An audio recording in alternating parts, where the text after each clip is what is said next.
everyone! We are doing a live stream for Scream 7 spoilers. And I feel like we have a mixed bag here, and I think every one of us has a lot to say about this movie. Would you say so? Yep. Oh, yeah. Yeah? Mm-hmm. Okay. I am going to introduce my guests, and then we're going to get right into it. I have Shannon from Talking Star Wars.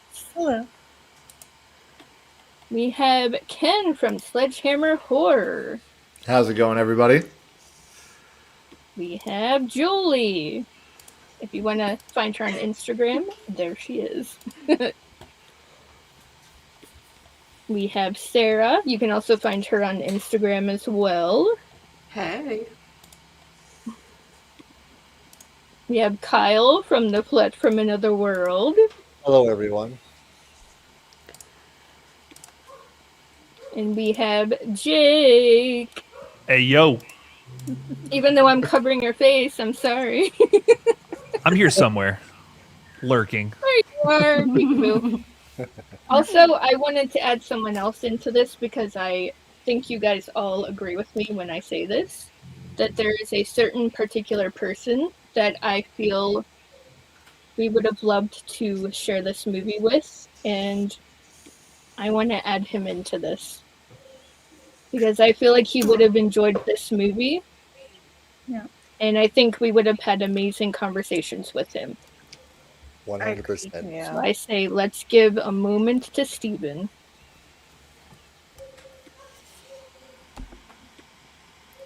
Yeah. So, I thought, for Val, because I asked her what was her hot takes on Scream 7, because she had a lot to talk about. Yeah. I asked her to give me 5 hot takes, and she had some stuff to say. So,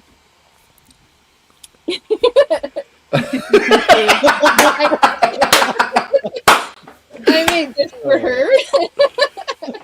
This is for you, Val. So, let's see if I can read this because it's kind of in the way. Tatum did not earn her final girl status when she said she wasn't like Sydney. That was the most factual statement in the whole movie. Even in the OG, Sydney went badass at the end, taking on Billy and Stu by herself without hesitation. Definitely solidifying Sydney as one of the most iconic final girls. Sam most definitely earned her final girl status as well, especially in 6. Going all protective mama bear for the core 4. Again, without hesitation. Now, she continued on. Now, if they are trying to slide in Tatum as the next final girl in this franchise, they failed miserably at even beginning to set her up for that spot. While she had that one moment at the end, it was only because of Sydney being there.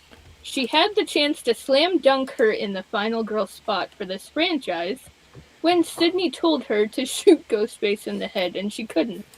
That only proves to me that she doesn't have the balls to be a final girl.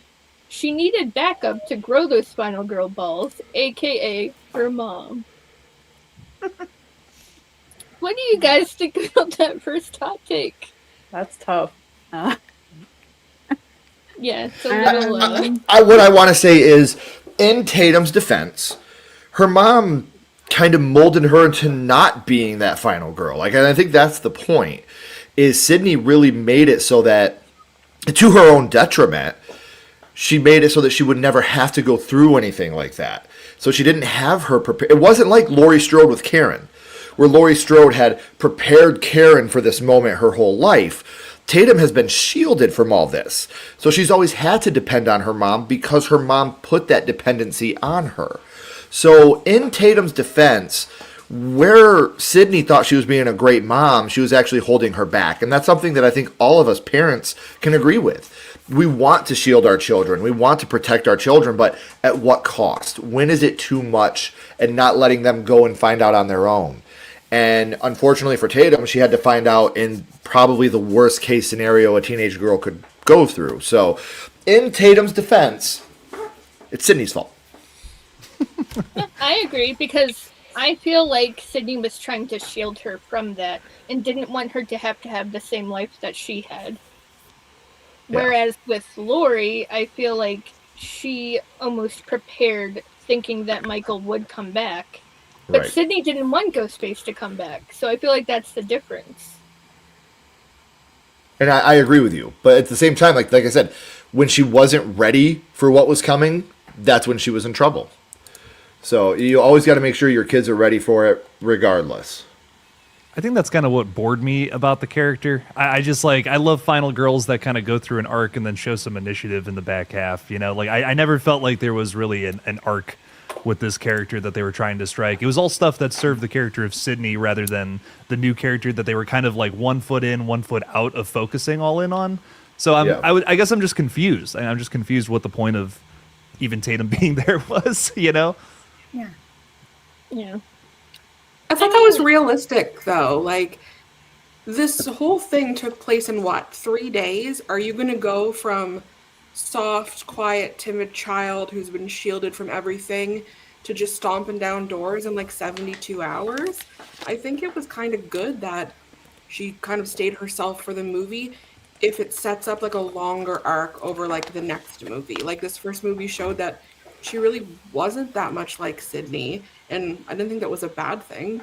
Like, Sydney wanted her to have like a soft, normal life. So I think it is probably kind of cool for a character that in this movie, I don't want to call her helpless because she wasn't, but she wasn't the greatest at a lot of stuff. And if we see her kind of grow over a movie or two, I think it'll be a little satisfaction there at the end. Sure. I think that's a perfect 100%. observation, because you can't change from, like you said, from a shy character into a fighter in one night. It just doesn't happen. You have to have the experience, the trauma, in order to feel that protection and feel that fight in you. You're not going to get that just in 2 minutes. It's not going to happen. I feel like it would have been What kind of. do you think? We didn't hear from you. What? I think we talked about feel? There's a lag, I think. Who's up? Or like a delay. Who's up? Who's up, Carrie? No, I said I didn't hear what you had to say. What do you think? Oh, well, yeah, I think I do see it like, as a Sarah Connor type scenario, because she wasn't prepared for what was coming with Ghostface until dark in the later movies. So I think at the time you're going to grow Tatum into be just as badass as her mom. It's going to take a while to get there. So I think I do think they handled Tatum the right way in Scream 7. So.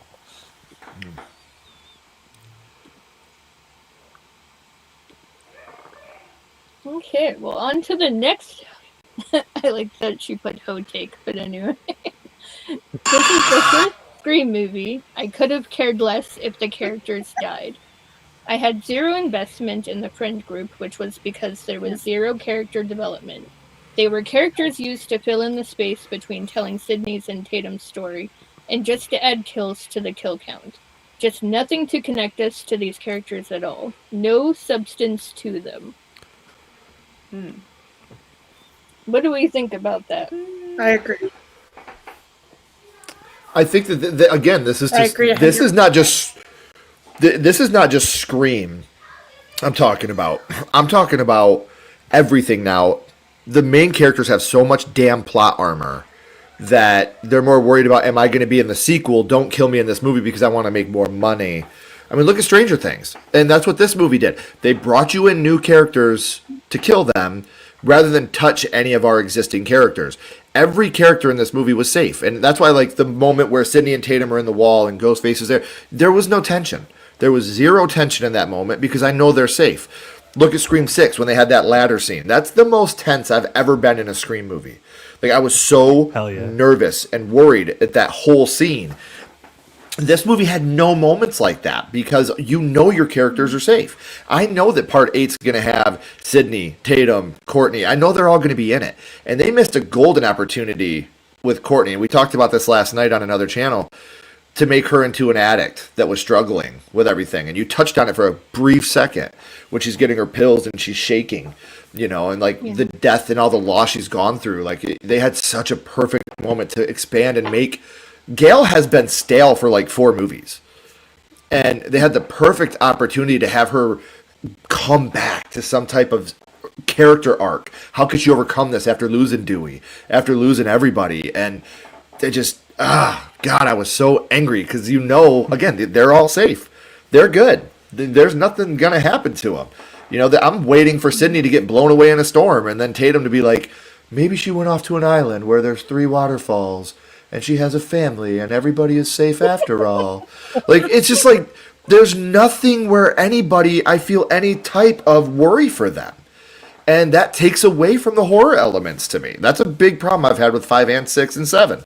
There's nothing where I feel scared. There's nothing where I feel anxious for the main cast.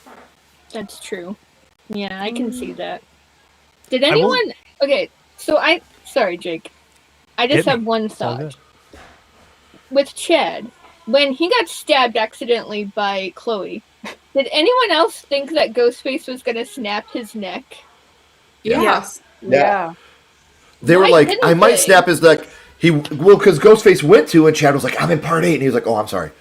Lay down with your sister. I didn't feel tense at all during that scene. I was like, well, he's good. The guy's way too, which is stupid because realistically, that dude, what's Chad's real name? I can't think of his name. Mason Gooding. Mason Gooding. That son of a bitch was created in a lab, and you cannot tell me otherwise. He is the perfect human specimen. Like, when I see him, I'm like, this is horse shit. And not only are you that beautiful and that ripped and, that everything, but you've been stabbed 68.5 times and you're still okay. Like, you're amazing. Like, you are beautiful and perfect, and it pisses me off how perfect you are, Mason Gooding. I want to kiss him on the lips.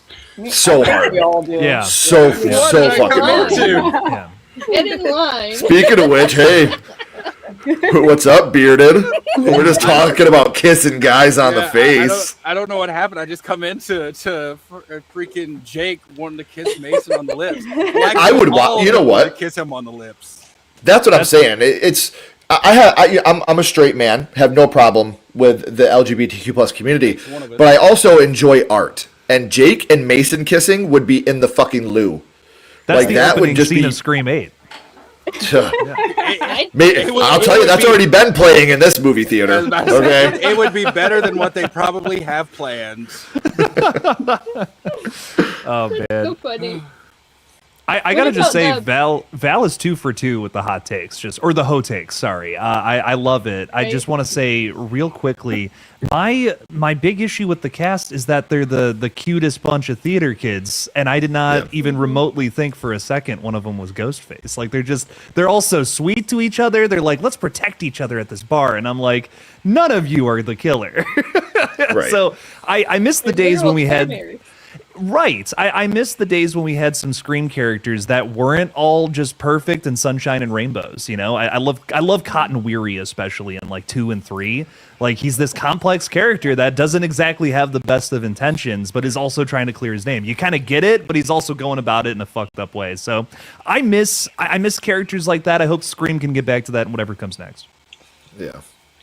Cotton was the wild card for sure, because you couldn't tell, because he had reasons to go both sides. He had reasons to be guilty and he had reasons to be innocent.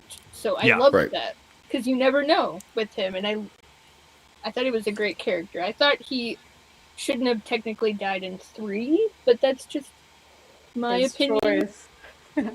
Yeah, he wanted to die, but then he regretted it though. Mm-hmm. Yeah. I liked it. It threw something new at the opening. You're like, oh, this established character we're following now, they're surely not going to die in the opening, and then gone. I like that. That was innovative back in those days.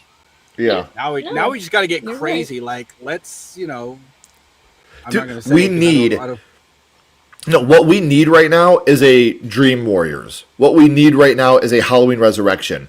We need someone to come out with balls and say, we're going to kill off our final girl in the first 5 minutes, or we're going to have her die towards the end without even, to start the third act. we're going to kill our final girl that everybody think is safe. You know, like that's what I respect and love about Dream Warriors and Resurrection. Like they were able to go out and do it and be like, you know what, bam, right in your face. We're going to kill Laurie to start the film. Bam, Heather Langenkamp's dying right before the third act starts. Like we need somebody to come out today and go, you know what, we're doing it. We're going nuts. How many people here would protest though if they killed Sidney Prescott in the opening scene of Scream 8? Oh, I would. Pretty bummed. Well, let's not get crazy here. Like, let's not do Halloween Resurrection, please. Here's the thing. That's all I gotta say. I don't know if I would protest, but I would literally be what the fuck is going on? Let's see what they do next. Because if they did that, you have no calibration left of like where this is going. Hot take, I would welcome it. And again, listen, Sidney Prescott, Sydney Evans, my favorite final girl. I don't think there will ever be another final girl as impactful or as amazing as her.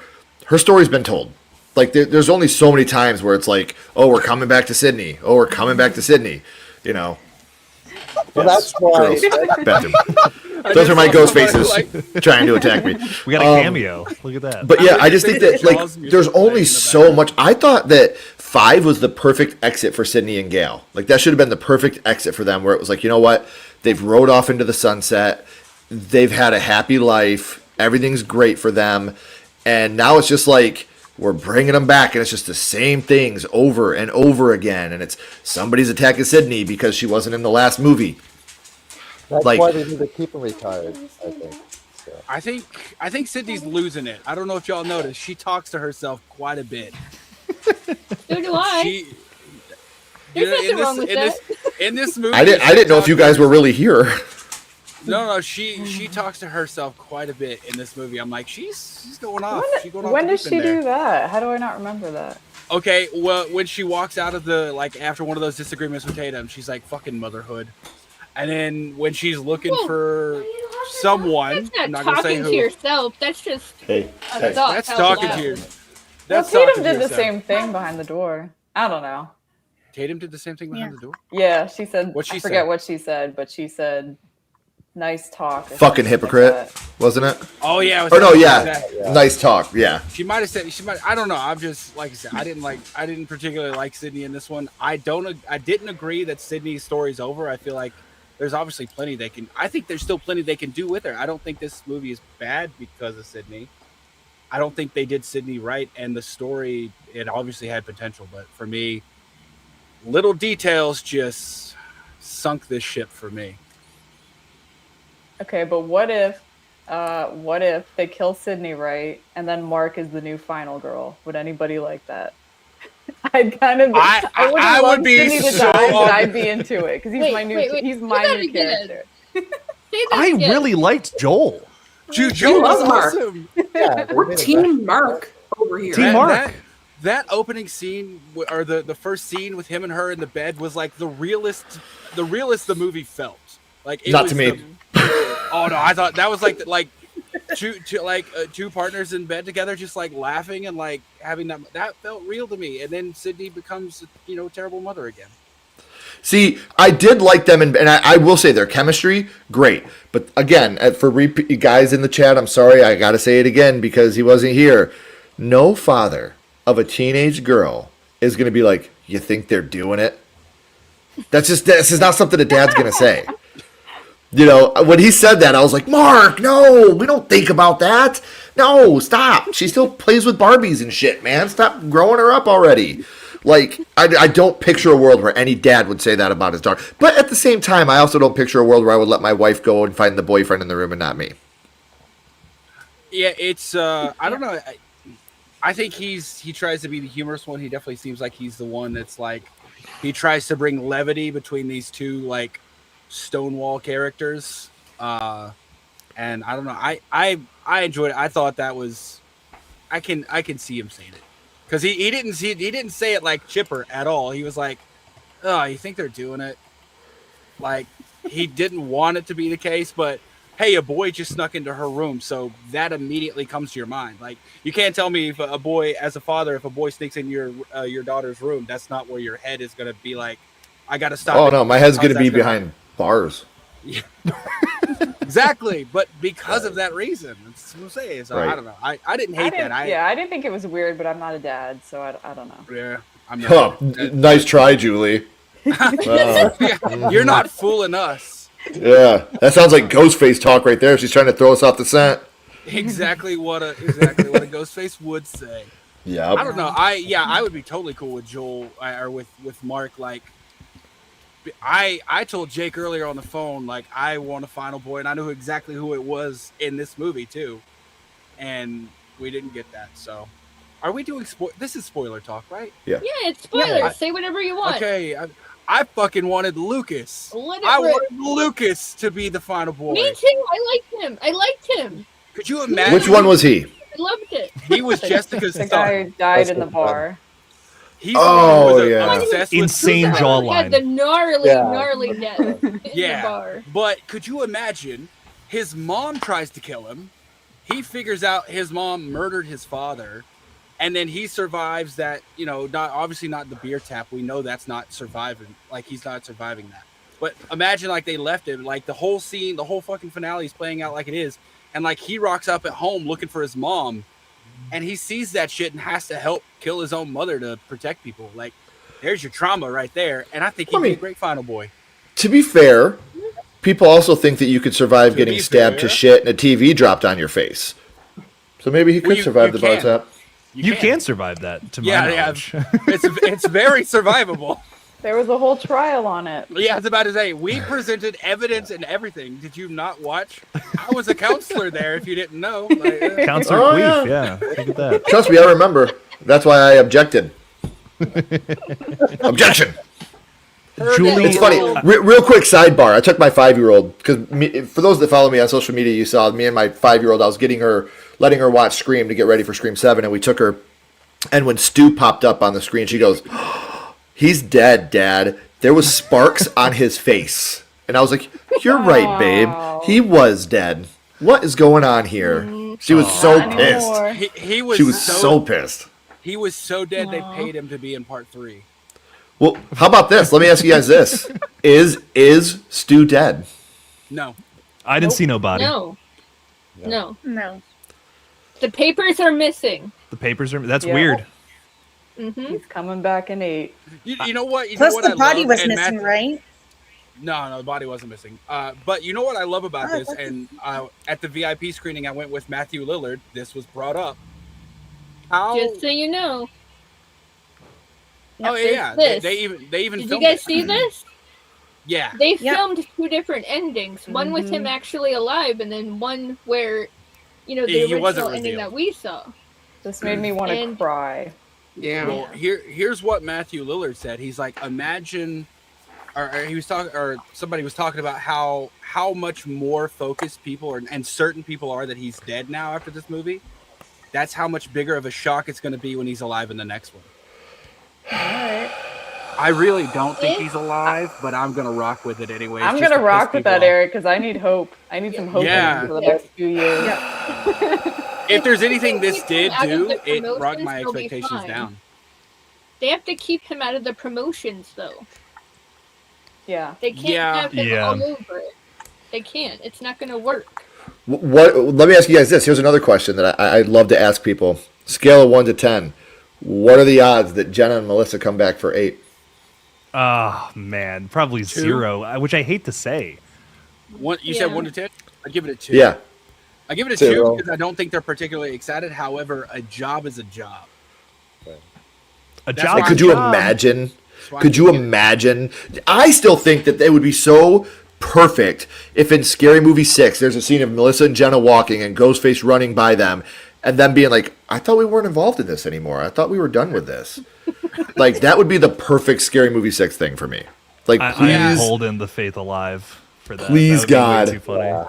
that would be the perfect thing. But can you imagine how much like publicity it would get to have Melissa and Jenna come back for part 8? You know what I mean? Like, again, I think Melissa has integrity, and I think she's going to stick to her guns. I think that, and again, that's not a bad thing. I'm not saying that's a bad thing at all. Spyglass did her very, very, very dirty, and it was very disgusting, and they made a joke about it in this movie. A lot of people loved it. I fucking hated it. It made me cringe, and I thought it was despicable. It was in very despicable. poor I taste. hated it. Yes, I hated that joke. But, man, the money that would make for her coming back, I mean, come on. That's ridiculous. Yeah, I would love it. Drama sells, baby. Yes, it does. You know, a joke in Seven that I loved that they made about their own movie is Sydney says Stu being back would be the better story, but it's too far fetched. Yes. I'm like, you're absolutely right. It would have been such a better story than what we got. So much. They better. poked fun at us. They poked fun. The thing I didn't like about this movie is, to me, I thought that this had the most predictable killers of the whole franchise. Like, when I saw Ethan Embry, I was like, they did not cast fucking Can't Hardly Wait guy to be an orderly for 7 minutes and then be out of the movie. There's no way that just happened. And I kid you not, I put this on my mother's ashes. This is completely true. When Jessica popped up and we found out she was the neighbor, Ashley was like, she's the killer because Sydney's dog shit in her yard. And I was like, then we got to the end and I was like, Ashley, that would have been a better motive. So it's funny you said that. I met Ethan Embry this weekend and I had him sign 2 things. One was for Scream 7 and one was for Can't Hardly Wait. Yes, dude, Can't Hardly Wait. Can't Hardly Wait's how I found out about Blink-182, man. That's why I heard Damn It for the first time. Rick, you should have had really me sign my pizza DVD.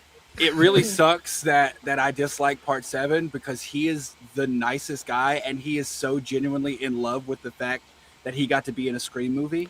Like, he told, like, I asked him, I was like, how far into it did you know, like, you were going to be the reveal? And he's like, I didn't know till I watched it because they filmed multiple endings. And then freaking Kevin Williamson came out and said that. I was like, oh, he wasn't lying. But I asked him, I told him, like, you kind of broke my heart. Like, we really thought it was Stu. He's like, good. That means we did our job. Like, that's what we wanted you to think. And, like, he just seems so in love with the fact that he got to do it. But he couldn't talk about it. So anytime somebody came up and, like, you could tell they know, he got the biggest smile on his face because he could actually have a conversation. Super nice guy. And it really sucks that he's in my opinion, the worst Scream movie. Not even close. I have to bring Somebody this up. say a or positive thing. My head's going to explode if I don't bring this up. Julie, the bear in the background with the mask, 10 out of 10. You like I've been staring at it the whole time. I literally, I cannot take my eyes off of it. It's too funny. I was going to ask, but I assumed somebody had already said it before I jumped on the stream. Nope. But I was just like, who did they take down? Because that looks like the mask Melissa was wearing before the end of the movie. And I'm like, that's where she went. So a bear took her out off screen. Oh, jeez, dude. Yeah. She chose the bear. She chose I wasn't the gonna bear. say that, man. But Oh man. Yeah, she chose the bear. To be fair, you should choose the bear.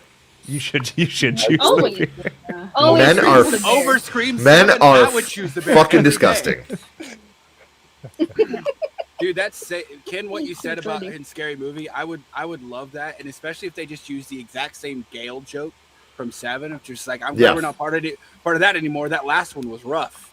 Just say like the exact same line and walk away, and then like you're like, oh yeah. I've been very, very vocal, and anybody that follows me on social media knows I've been very, very vocal about how I hate the boycott that people were doing against Scream. I think that I thought it was stupid. I didn't like it. If you want to do something to help people in Palestine, do something to help people in Palestine. But I've met Melissa a couple times, and every single time I've met her, she was so sweet and so genuine and so kind. And it's hard to not support her, to not, wish her the best and hope the best for her. So when you hear a joke like that, I literally was in my seat like, stop. That's fucking pathetic. That's gross. And I had a bunch of people around me that were laughing, and I was like, to hell with all of you bastards. Yeah, there was a lot of jokes at Six's expense. Like, even Mindy in the bar, when she said something like, that would be a retcon for any franchise, and da-da-da-da. She's like, then again, Billy Loomis has a secret love child, so who the fuck knows? And I'm like, right. Yeah, kind of making jokes about the entire thing here. Well, see, like when they're making jokes about 6, I don't mind that. But when they made a joke specifically at Melissa, like that at her expense, I wasn't in. I was like, that was fucking stupid. I'm sorry, I'm swearing so much, Carrie, but it was just like that was bull. Like that sucked. That really sucked. I don't like that they made a lot of Sydney's arc this time around be about, oh, I should have went to New York too. That was another thing. The Melissa thing rubbed me the wrong way. And it's like, you know, if Nev Campbell felt like she wasn't being given enough money to be in 6, then yeah. Yeah, then cool, good for her. I hate that they made her say that in this movie. Like that really bummed me. That kind of bummed me out. There was some subtext there. You know what I mean? Yeah. But the thing for that is like, what did you realistically expect for Nev to do in part 6? You know what I mean? Like 5 was the perfect way to pass the torch and let her ride off in the sunset with her husband and kids and be safe. Like she was done. Like that should have been it for her. You know my conspiracy theory about this, Ken? What's that? Put on your tinfoil hat. You want to talk to the rest of the group too, Jake? No. We're not doing that? No. This is Ken and I now. No. Absolutely not. Everyone else leaves. It's just these two. We're not going to share with the rest of the group. Sorry, Carrie. It's my page now. I'm kidding. We all revolve around him. He is the center of our universe right now. Yeah, that's true. Should I go ahead, Jake? Let's hear your little tinfoil hat theory. So I really think that Gale was supposed to die in 6, and Sydney would have showed up at the end. And yes. Sorry, fiance's taking my credit card. Yes, sounds good. Yes, spend my money. Gale, I think Gale was supposed to die, and I think that Sydney was going to show up at the end and shoot through some doors again. And I don't know if that's a good thing or not. That's what I feel would have happened there. I think she should have died in 6. In my opinion, I think she should have just died. Mm-hmm. She didn't do anything for this new one. She didn't do anything at all. Not really. No. She showed up to get some sympathy, but that's about it. I feel like they missed a huge opportunity to have a good storyline with her and her abuse of drugs now that she's been in all this pain and she's lost Dewey. But again, all of you know, I said like 3 years ago that this movie should have started off with AI Dewey calling Gale at the studio. Like, she was given the weather report, and then it was like, and we're going to take calls now. And it was Dewey, and he was like, you let me die, Gale, you stupid idiot, and whatever he says. I think that would have been a perfect way to start this movie rather than a death, Like now that once 6 started and we find out she didn't write the book about Dewey, the last thing she said she was going to do in 5, as soon as we found that out, I was like, throw her off the balcony of her high-rise apartment. Please. Not only that, but she had a new boyfriend, a younger, sexier one. Bitch. I don't know about sexier. David Arquette can get it, sir. I can hold your tongue. You're damn right. That's a WCW World Champion you're talking about there, Eric. You're damn right he can get it. He's a huge fan of 9 Inch Kills. Apparently you want to do, don't you? Is there anybody that doesn't? Yes. There's only 2 people. There's only 2 people that don't want to do Dewey, and they're lying or dead. That's it. I didn't like the way he looked at the end of this movie. I was like, "Who is that?" Oh, you mean emo Dewey? You mean emo Dewey? That scene was wasted. There was no point doing that. That was pointless. It was like they could have done so much more. And you know who they should have got for it? Why not get fucking Tatum? The person you've been talking about was your only friend, or the only friend you ever trusted, and who you get Tatum in there. That's gonna fuck with Sydney's head. That's what you need is this type of Dewey. Everyone around you dies, Sid. All right, I'm leaving. You'll be back. They always come back. Yeah, he always comes back. Yep. But the one thing I want to say in defense of Stu being alive, there's only 2 people ever that knew Sid said, or that Stu said, "I got a thing for you, Sid." Thank you. Yeah, That's what There's I'm only 2 saying. people that knew he said that, and that was him and Sydney. No, Gale the hopium meter. Gale knew. Well, that means with then. Here's the thing. Somebody brought this up too, and I was like, okay, I'm pretty sure Sydney gave her some sort of information to write the book, which turned into the movie. Because when we see the clip in part 2, the clip of Stab, we see the conversation between Billy and Sidney that only Billy and Sidney knew. So how did that make it in Gale's book? Sidney had to tell Gale something to give her that information, because that conversation was like word for word exactly the same. So I think she told him. That's fair. He's still dead. You know, my thing is, my proof is in part 6. You remember when they had all the drawings? And you've probably heard this before, right? Of all the characters, of the dead characters. Yeah. Okay, they had Principal Henbury's stand, and you remember what the drawing showed? It showed him laying dead on his office. Do you remember where the police found him? Hanging off the pole? Strung up at the school. Yeah. The only person who would have seen him dead on his office that accurately to draw it was the person who killed him in his office before they moved his body. Roman. Yep. So who did that? Roman. Roman was dead before anyone. No, I'm saying Roman was there in part 1. Can't change my mind. Stu's dead. Oh no, I agree with Roman being there. However, Roman's dead. Like, Roman doesn't help Richie draw these drawings if Richie's the one doing them, or drawing them in 6.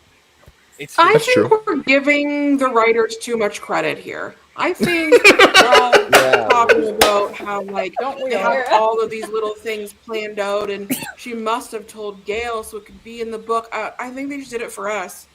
I don't think there's anything wrong with that. Fan service. Like we're giving Radio Silence too much credit. I think Wes knew what he was doing. More so. Well, you guys know, I didn't know this. I just learned this. Did you know that when Wes created these movies, he worked from end to beginning? Did you guys know this? No. Negative. I didn't know this. When he created, especially the first one, he started with Billy and Stu being Ghostface in the end and worked his way to the beginning. And to me, that is such a Wes Craven thing to do. And that's why Wes Craven was Wes Craven. He knew who his killers were before he did anything else. What, I'm sorry, what do you mean he did? Like, you mean writing? Because he didn't write that. Yes. No, I mean, like, with creating the characters. Okay. Or Wait. do you mean the scene-wise? I mean, maybe it was Kevin Williamson that I'm thinking of then. Yeah, I was about to say, whoever Kevin it was. Williamson did it. Yeah, maybe it was Kevin Williamson, not Wes. But he wrote it from end to beginning. He knew that Billy and Stu were the killers first, and then went from there. Where a lot of times they throw the killers in later on now. Well, yeah, and Kevin also, like, he started this. Let me started look this as back up. Yeah, Kevin started this as like a 30-minute thing for like a writing class he was doing in college, apparently. Then he did something. He was house sitting. He did an interview for that book that I was telling Sarah about. I'm pretty sure I told Jake about it too. But the what's your favorite scary movie? Yeah, and then he was like house sitting and saw a story about like home invasions and this particular killer in Florida, and developed it further. Yeah, old Danny Rowling or however you pronounce it. He was a weird guy. Apparently, really loved Mountain Dew. Aren't they all weird? Yeah. Serial killers? Yeah. Yeah, I think we can all agree on that, right? We're all we all go a little mad sometimes, all right? But he really liked Mountain Dew, apparently. I know that. I watched a true crime thing on him after I found that out, and it was really interesting. Well, apparently he did the do too. Do the do. Do you like Teaching Mrs. Tingle too? Like, anyone like that movie? Never Because I seen. love that movie. Haven't seen Never it. seen. Unfortunately, no. I have not seen It's it. not great. It's not I bad. loved it. I'm sorry. Don't apologize. Like what you like. But I'm not sorry for that because I love it. I love the characters. y'all and probably talked about this before I got here, but like, how did everyone feel about the movie? I don't even know that right now. I kind of know with Julie and a little bit with Sarah, and I know a lot about Jake. Well, there you go. Might as well tie this into there. Does it live up to your expectations? That is a loaded question. I'll go last. I talk too much. Okay, Kyle, you go first. For most part, I really enjoyed Screen 7 without a few of the nitpicks. I love the opening with the two couple at the beginning and Stu Macher's museum house there.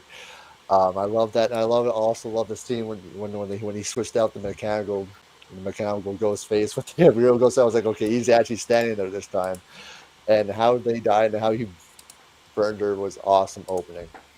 I also love the dynamic between Sydney and Tatum. I love that mother and daughter dynamic that was going on there, and I love a lot of the kills were really good, especially especially with this Lucas getting the alcohol through his mouth. Yeah. That bar scene was pretty cool. I did like the Stu stuff, but the other AI stuff was not needed. They could have did a lot more with those with the deep fake. Um, I did, the final act was a little rushed, even though after the reveal. But I did find it pretty funny when Anna Camp got wasted. Her whole face got wasted. I thought that was pretty funny.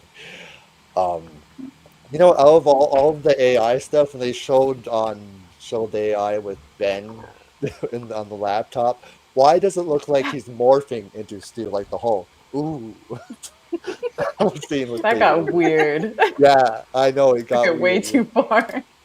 You know what I mean? He deserved the hit in the head with the laptop. I'm just saying. I was like, what? That part was weird, but why does it look like he's morphing into Stu? Yeah. Yeah.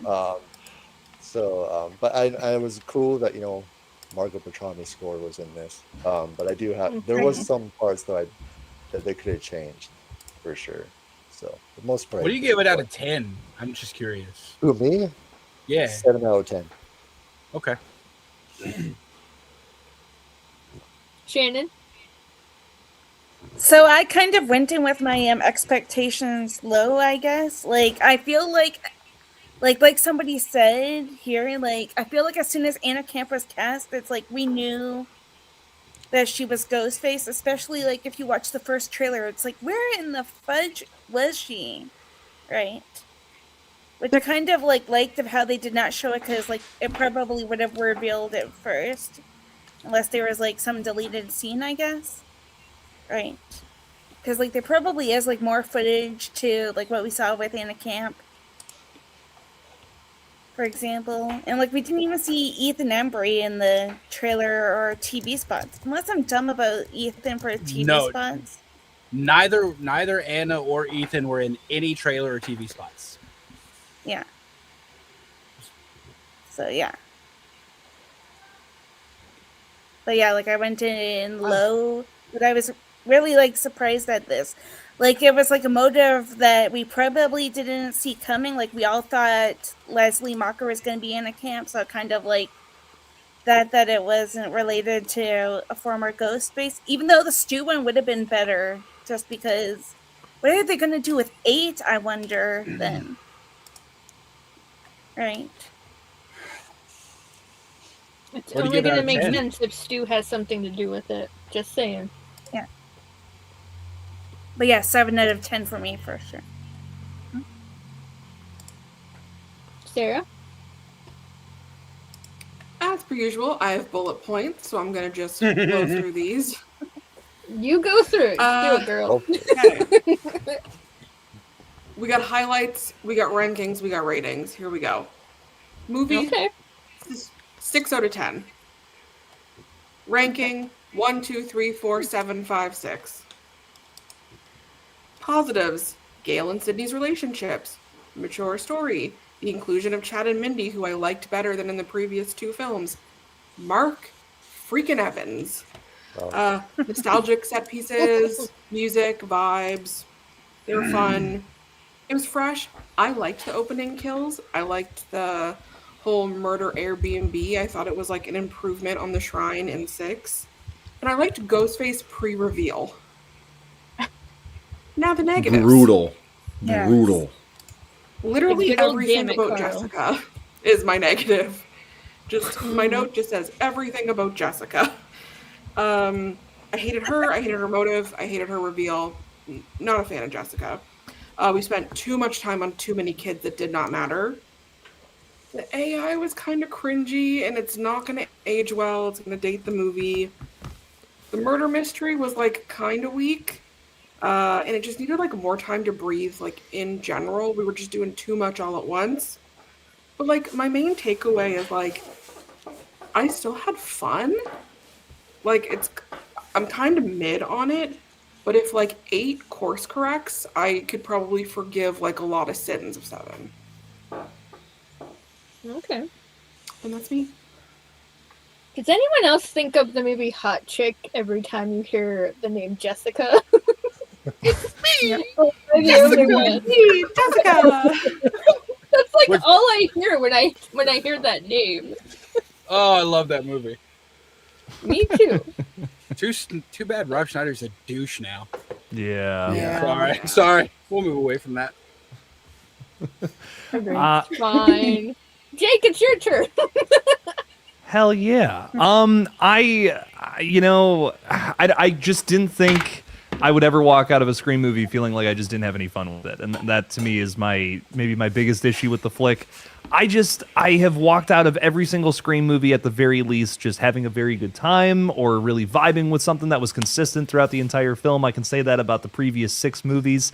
I just walked out of this one and I was bored in the middle and I was just disappointed by the end. I don't know. This just did not feel like a Scream movie to me outside of having the same ingredients as some of those previous flicks.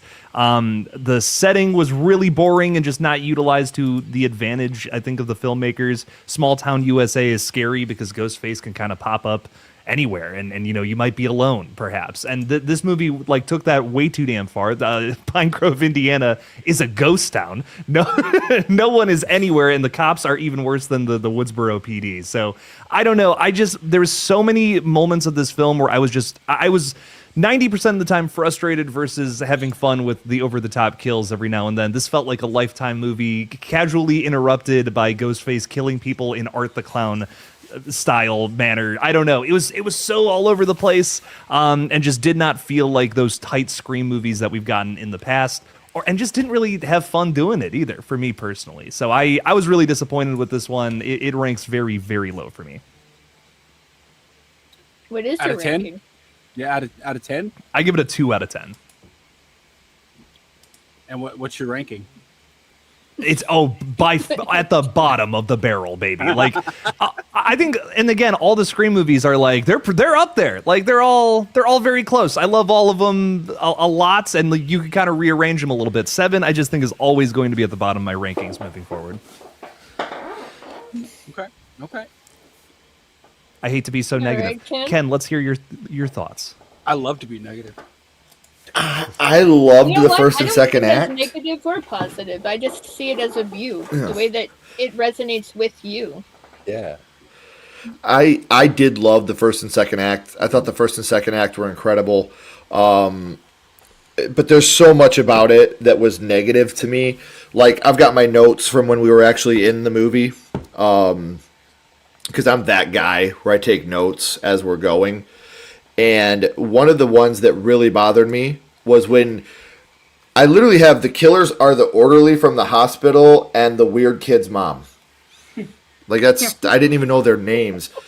And Weird kid's mom. when he showed up and he was like, I was a Google AI tech, I was like, Jesus fuck. Like, yeah, he's like, I was a Google AI tech, and then I became an orderly at a mental institution. I was like, what the fuck are we doing here, man? Oh, yeah, and this guy was here the whole time. That is very clearly from that Stab movie, but I didn't know who he was. Right, like, it just that whole thing to me was really, really bad. But watching Sydney as like a mama bear, incredible. I'm one of the only people that loves the AI aspect of it. I thought it was really relevant, and that's what Scream's always been. It's always been relevant to what's happening in the time that we're in at that moment. And being ahead of the curve even. Like, look at Scream 4 and, you know, the reveal in that and the motive in that. Like, that was very ahead of its time. And so I think that there's a lot of the AI stuff that I feel like will age well. Maybe it won't visually look as well, but the deep fakes and the AI stuff that we're doing right now that I think is putrid and disgusting. But you can't deny the fact that it's here and it's happening. It's still not the bottom of the barrel for me. I do disagree with Jake on that. I do think that There's a couple lower than that. I can't discuss my ranking just because I'm doing that tomorrow night, and I don't want to give it away for anybody that may be watching tomorrow. But I will tell you that it's 1, 2, 3, 7, 6, 4. So, well, I won't go too deep into it, but I will say that. So, yeah, I just think that this movie has its redeeming qualities. Is it a movie that, like, I'm anxious to ever watch again? No. But is it a movie that I'm pissed off that I've watched? No. I've seen The Exorcist too. Like, you know, this is a fucking joyride compared to that. So I think that the biggest thing about this movie that's a bummer to me is the fact that there's so many people out there that are review bombing it to make it worse than it is when they haven't seen the movie. I'll take your word. Like, I as somebody, I went into this with the highest of hopes that I was going to love it, that it was going to be one of the top ones for me. Even though it's the 7th installment of a slasher franchise, I had high hopes. I was honest with my review. It's not a very good movie once you get to the AI tech and the really bad CGI when old boy gets his head in the beer tap, or when Anna Camp gets her face blown off. Like, that all looked like crap to me. I thought it was garbage looking. Or the fact that Mark didn't die and they pulled him out and he was just like, I'm going to cut through your rope now, daughter. You know, like, that kind of stuff to me sucked. But, like, I did love the scene, and nobody's talking about the scene, and it's probably my favorite scene in the whole film. When Ghostface has her by the neck, you know, he's got the knife to her neck, and Mark's like, now, and she ducks and he kicks Ghostface. Like, I fucking loved that scene. Like, I was in the theater like, yes, hell yeah, Dad. Like, that's a fucking great dad right there. Like, he had, yeah, they were trained on each other. Their eyes were ready. The minute he said go, she went. He kicked Ghostface, and then he got the living shit kicked out of him. But in that one split second, he was a hero, and I thought that was incredible. I really, really loved. Like I said, that's probably my favorite scene in the whole film. Mine too. Julie and I talked about that for like 20 minutes, just about Yep. Mark fighting people in his own house. We That's love Yeah, Mark. dude, So like, good. love that So scene. what do you give it out of 10? Well, I gave it a 2 out of 5, so that would roughly translate to what, a 4.5 out of 10, maybe. Okay, 4. That works. All right, cool. Yeah. Just wondering. Like I said, I've seen 6 and 4, so I've seen worse. Oh, I get more and more ready to fight every time you say something about 4. I hate 4, man. Like, and it sucks because I want to like it so much, but I have 4 is taste, an so I Oscar can't. 4 is an I Oscar love winner 4. compared to 7. Yeah, dude. Oh man. That's It's what- not my cup of tea because when I drink tea, I don't like shit in it. So, like, I just Oh my can't God. watch 4, you know? Ay, ay. Like, Ooh. So Julie. I'm heartbroken. I'm heartbroken is what I am. Yeah, I really liked it. So I've seen it twice. The ending just, it sucks because I'm not gonna budge. I really liked the first 2 acts. But the ending, and I was just telling Sarah and Knight this the other evening, like, they could have saved this entire movie for me if they had just, if Jessica was Leslie, or if we got Stu, because the whole movie, I had no problem with the AI Stu stuff. I thought it was, seeing Matthew Lillard act like that was hilarious. Like, I had so much fun. Like, at first when he showed up, I was like, oh my God, okay, we're just doing this, okay. But I didn't find it cringy at all until the TV montage at the end. And then that was like, I almost had to like look away. It was pretty bad. And then the second time I saw the movie, I was like, please, like, let the projector just die at this part, and then we can just pretend it didn't happen. But I don't know. I think they can, if they pull a Miracle in 8, I feel like they can save this one for me retroactively. Wait, what are you guys laughing at? Stacy. Stacy said Sledge needs to get the Clockwork Orange helmet and have it put on him and then watch for maybe 44 times. Talking about Scream 4. Yeah, that's hard. Damn. With fixing the eyeballs. No, I love what you're saying, Julie, honestly, because I agree with you. Like, those first 2 acts, I was hooked. Like, I was like, this is fucking awesome. Like, I don't get what the big stink is about this movie. Yeah, and I mean, people. I was telling Sarah, people keep pointing stuff out that's like, stuff that I didn't notice that may be nitpicky, but then it does, build It up, and it's like, snowballs. It okay, adds up. Yeah. it does, yeah. But I don't know. That being said, I think I'm standing firm. It just sucks because the reveal just really retroactively. It's like, what was the point of any of that we just saw? It doesn't connect for me, the motive with the AI and stuff. And I was like, I'm so glad that Kevin admitted that they filmed an alternate ending, because I was like, I swear, like, this was a rewrite. This is not, like, I swear they changed this last second, and that's how it feels. Yeah. Could you imagine how? Can you imagine how bad that must have been? That this was the better one. What did he say? Did he say that test audiences didn't like it? Well, he said the audience didn't care for the other one. That's what he said. I would have been like, too bad, I'm releasing this ending. Wrong people for that. What we got probably was the wrong audience. Not it. They had the wrong audience. Because if we were in there, we would be like, yes. Yeah. Dude. I also like, 100%. are you guys confused? Because I swear, like, when we heard about this early on, I thought Kevin was rewriting the script. And then now he's saying, oh, well, this was all Guy Busick's idea, the AI plot, and he's saying he didn't change like any of the major plot points, which had me really confused, because I was like, wait a minute, I thought he like fully rewrote it, or at least mostly. He's like listed as the first writer, but the story by credits he's not credited as all. So I think like the AI elements and the story beats are still James and Guy, because those are the two story by credits. He just like from what I understood, when he came on, they already had a script. He rewrote that script using the same story beats and just changed characters and dialogue and stuff. Ah, interesting.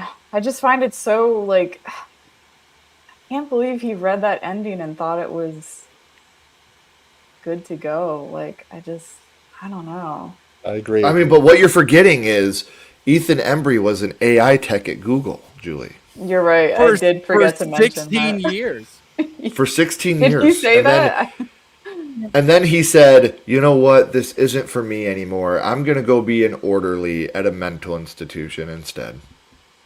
No, it wasn't. I'm sorry. It wasn't for 16 years. He was an AI tech 16 years ago, because he said he'd been at Fallbrook for 16 years. Do you all know any fucking AI techs from 16 years ago? Wait, no. Are you sure he said that? That seems like a blatant No, when he's giving Sydney and Gale the information, he says he's because he's talking about John Doe, and he said he was here before I got here, and I've been here for 16 years. Yeah, but he could have just been lying to them to throw them off the scent. You know what I mean? Yeah, that's true. Yeah, it is Can't Hardly Wait we're talking about here. The guy's done a thing or two. But have you He seen knows Candy though? Well, I mean, he knows a thing or two because he's seen a thing or two. So. Yeah. So I don't know. Like, for me, the biggest bummer for me is just the fact that this could have been towards the top of my ranking. It really could have been. And I've never seen somebody fumble the bag so hard in the third act, except for maybe like The Woman in the Yard. I think that was a fantastic movie that had a garbage ending. I expected more out of Scream just because of the consistency that we've had with this franchise. It's always been consistent. It's always been great. And then this one, like, this is the movie that you wrote for Sydney to come back to. Like, I love the brutal kills. Don't get me wrong. I love the brutality of the kills here. Like, McKenna Grace's kill, fantastic. Absolutely fantastic. Seeing her be completely eviscerated while she's up there, that was great. But you gotta be able to stick the landing. You know, it doesn't matter how well you fly the plane if it lands in the ocean. You know, like you've got to be able to stick that landing and make sure that you're here for the long haul. Like, I honestly wish once Melissa left, I wish they would have pushed back production even more, because they rushed this once Melissa left. I mean, you guys know what the original Scream 7 script was, right? Yeah. Garbage. Yeah. So I'm glad they did. That she was going to be killed, and that Tara was. Yeah, Tara was going to be killed, and Sam was going to be Ghostface. Garbage. Yeah. That goes against her whole arc. Like her whole arc throughout the first 2 of her movies is I'm not my dad. I'm not a killer. The darkness. Yeah. Right. And then now she's like, whatever. Let's do it. You know, like I wasn't in. I don't know. I would be in on that because I even said it beforehand. I was like, the only thing that would push her to go to that violent level is if Tara was killed, and then I could see her wanting to get rid of everything that brought about Tara's demise. But I'm sorry, Julie, I didn't hear did you give a out of 10 ranking? What did you say it was? I'm gonna miss it. I don't know, Eric. I think I'm at like it's so rough because that ending just freaking ruins it for me. But I think I would probably give it like a 7. It's, to be honest, so like in my ranking, I think, Sarah, I forget what I sent to you. It changes all the time. But I think I'm at like 1, 4, 2, 7, 6, 5, 3. And sometimes I switch 3 and 5. So it's pretty high up there. It's in my top okay. 4. Yeah. Especially when you're following the awesome Tatum chasing that was going on there, and then after that, just I know. Yeah, see, that's what makes it like there's so much good in this for me that it's like, yeah, the ending sucks, but like when I saw it the second time, honestly, like it wasn't as offensively bad. The ending. Really? Like everyone says that. No, it was still bad, Eric, but I think because I knew it was coming and I knew I wasn't getting what I wanted, which happens a lot.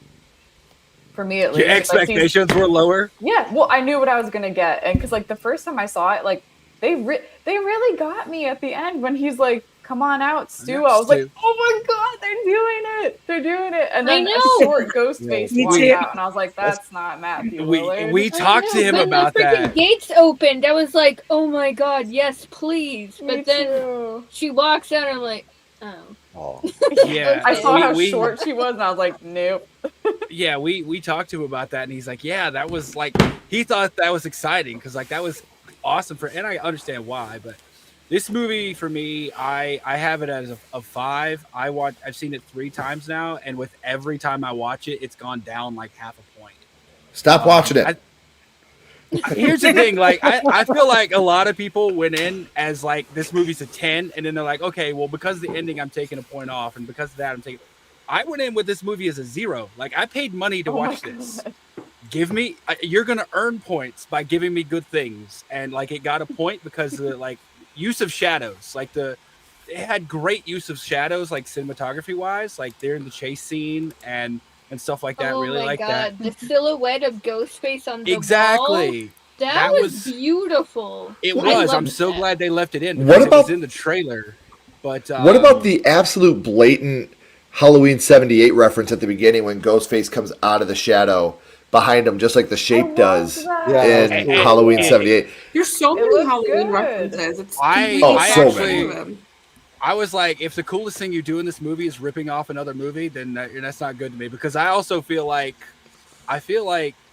freaking Sydney was kind of very much like Jamie Lee in 2018, and it was like it didn't work for me as a Sydney character. See, but I don't look at that as ripping off. To me, like that's a total homage. Like they were totally paying tribute. I mean, look at Scream since the beginning has been an homage to horror movies. You know, I mean, like, because I had somebody that was like, "Oh, this movie was just a blatant ripoff of Halloween. That's pathetic." I was like, "Have you seen the first one?" Like they do so many shots from Halloween 78 right in the original Scream. And to me, this has always been an homage to horror movies. Like the whole franchise has been. So I love the fact that they came out and were like wearing their influences on their sleeve. I thought that was brilliant. That's so brilliant to me. If you're good, then yeah. But this movie to me just wasn't good. Like if that's the coolest thing you do, you got a problem. And for me, that was one of the cooler things. The kills, like everyone's like really on them, and I'm like, those are great kills for Art the Clown. Like I don't want some long drawn out like Ghostface doing all that noise. Like that's. I don't know. I felt like some people were upset that Ghostface used a gun in part 6. Like Ghostface doesn't do that. Nancy was upset that they used a gun. And then all of a sudden they're like, "Have you seen the kills in this one?" Like, I'm like, "Wait, you were against the gun, but you're okay." Also, the beer tap kill, they didn't even like. I would have enjoyed it maybe a little bit more if they would have established that beer tap existed beforehand. Like they skipped the first part of the Chekhov's gun and writing. Like they didn't show us that beer tap. If they would have shown it at the beginning, like her pouring something, I would have immediately known like somebody's about to get messed up with that beer tap. You were talking about the gun? People that said that made me laugh. Dude, watch the first fucking movie. Like, Billy and Stu have a gun in the whole third act. Yeah, they take who did they take? This means like the shotgun. I don't know. Maybe to people the shotgun seems more visceral. I don't know. I loved it. I thought it was so He cool. looked badass with a shot. Yeah, Mrs. Loomis and Mickey had a gun. Like, they all use guns, man. Like, that was when people were like, they use a gun in Scream 6. I was like, here's what's crazy. They also wear a Ghostface mask. Yeah, like they're doing the same thing they've always done. Yeah, I didn't have a problem with it, but like I said, what I was getting at is people who had a problem with Ghostface using a gun are some of the same people who are like, the kills in this one are so crazy and inventive and great. And I was like, so you're against a gun, but like a beer tap through the back of the skull and then blood and beer coming out the mouth. That's cool. Like, I don't know. For me, it felt more at home with like in a Terrifier movie. And so I honestly, like, I didn't really care for that, like that kill. The characters we spent all like, we had this meeting of suspects like we did in 5 and 6. The killers weren't even there. That was such a waste. Like, let's gather the suspects. Yeah, they were both in like one scene each. Like before she was in 2. Jessica was in 2. Yeah. And then Ethan was in 1. Like the murder mystery for me wasn't even there because and yet there people was are nothing... mad at Roman and Mickey. Just saying. What do you, I don't. This Mickey was at least around the freaking like characters. Like we never, as far as I know, we never even see a scene between Tatum and either of the Ghostfaces. Well, I'm pretty sure that Jessica in this movie has more screen time than Mickey and Mrs. Loomis did in part 2. Not Miss Loomis, yes, but not pre-reveal. Not Mickey, not pre-reveal. Because somebody came out and said Jessica has 17 minutes of screen time. They're including post-reveal. Okay. Which, in terms of murder mystery, that doesn't count. Like we're talking about the ability to solve who's committing these acts by the people we see in the movie.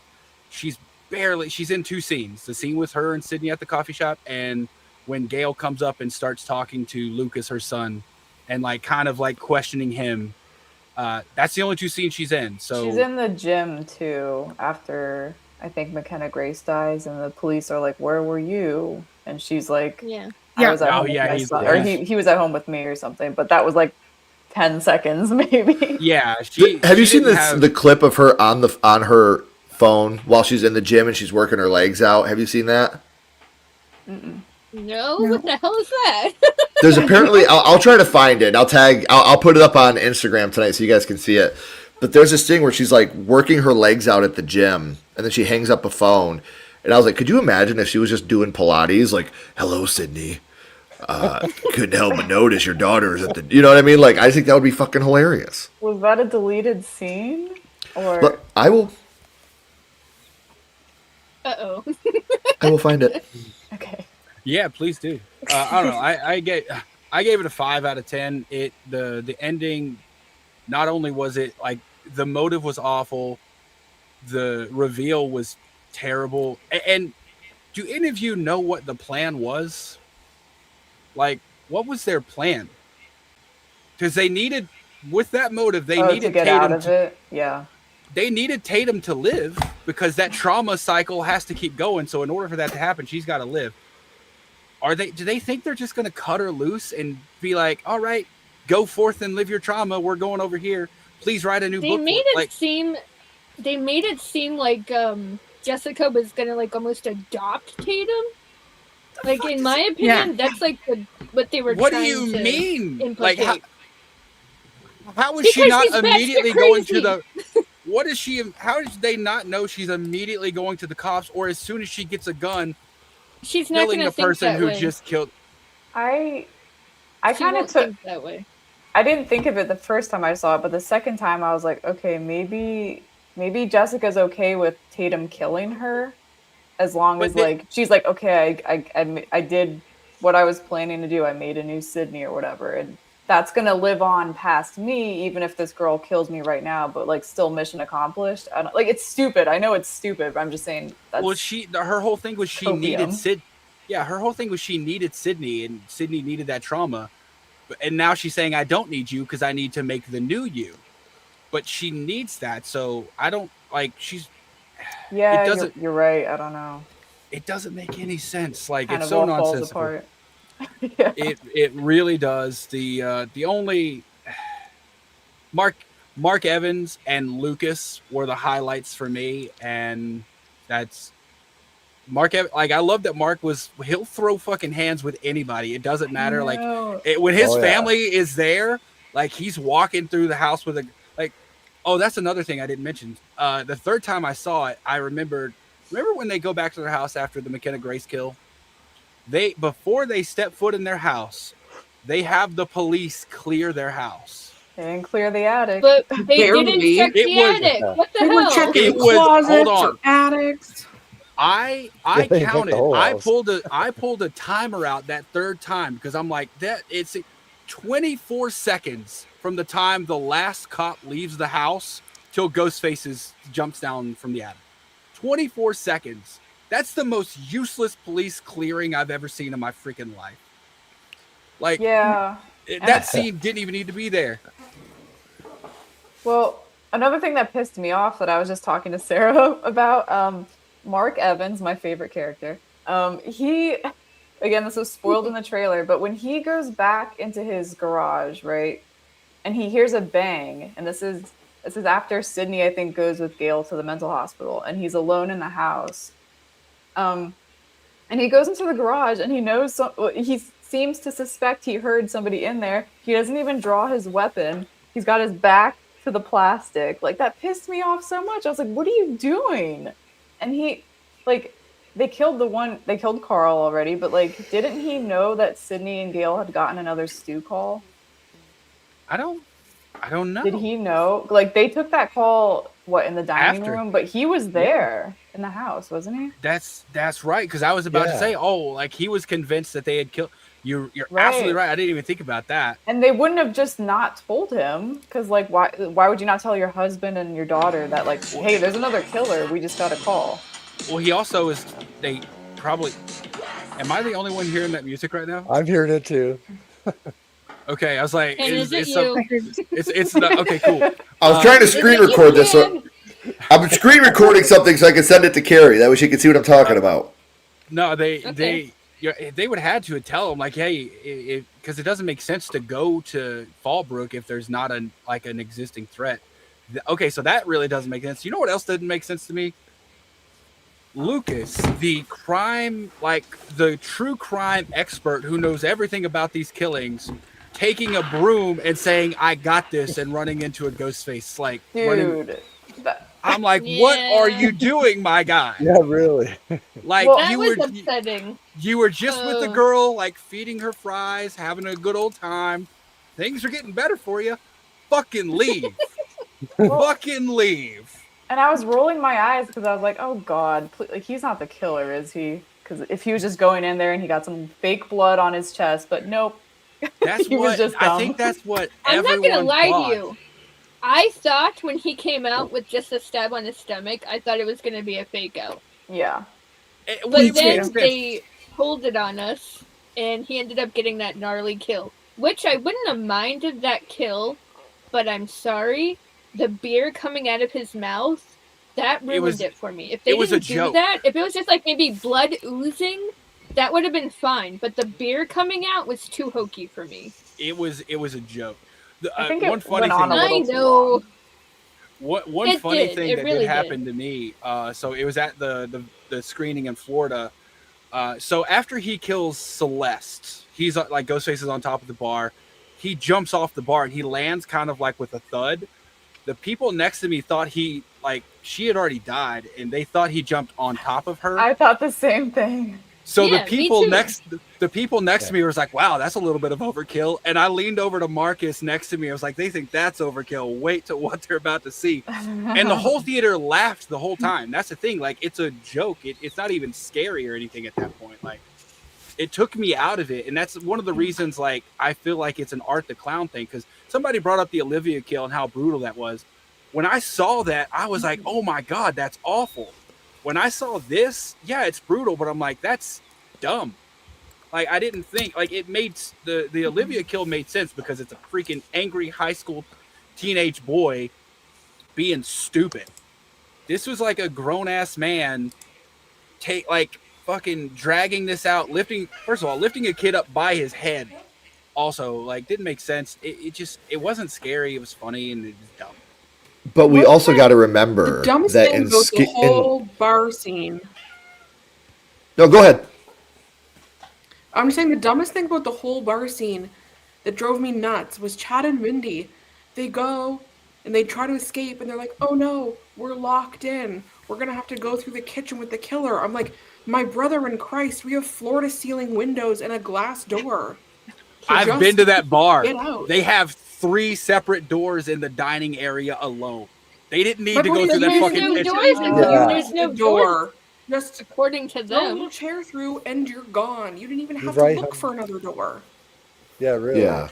And you were talking about you've been through the last 2 movies and you're 30 stab wounds. Here's something dumb too that I want to throw out there. Please give me an explanation other than she didn't trust Gale. Why the fuck would Sydney, instead of running 2 feet back in the building to get the car keys, run halfway across this fucking town to try to say, other than she didn't trust Gale? Why? Because they didn't want her to get to Because we needed her to have the call. Yeah. Because she didn't trust Gale.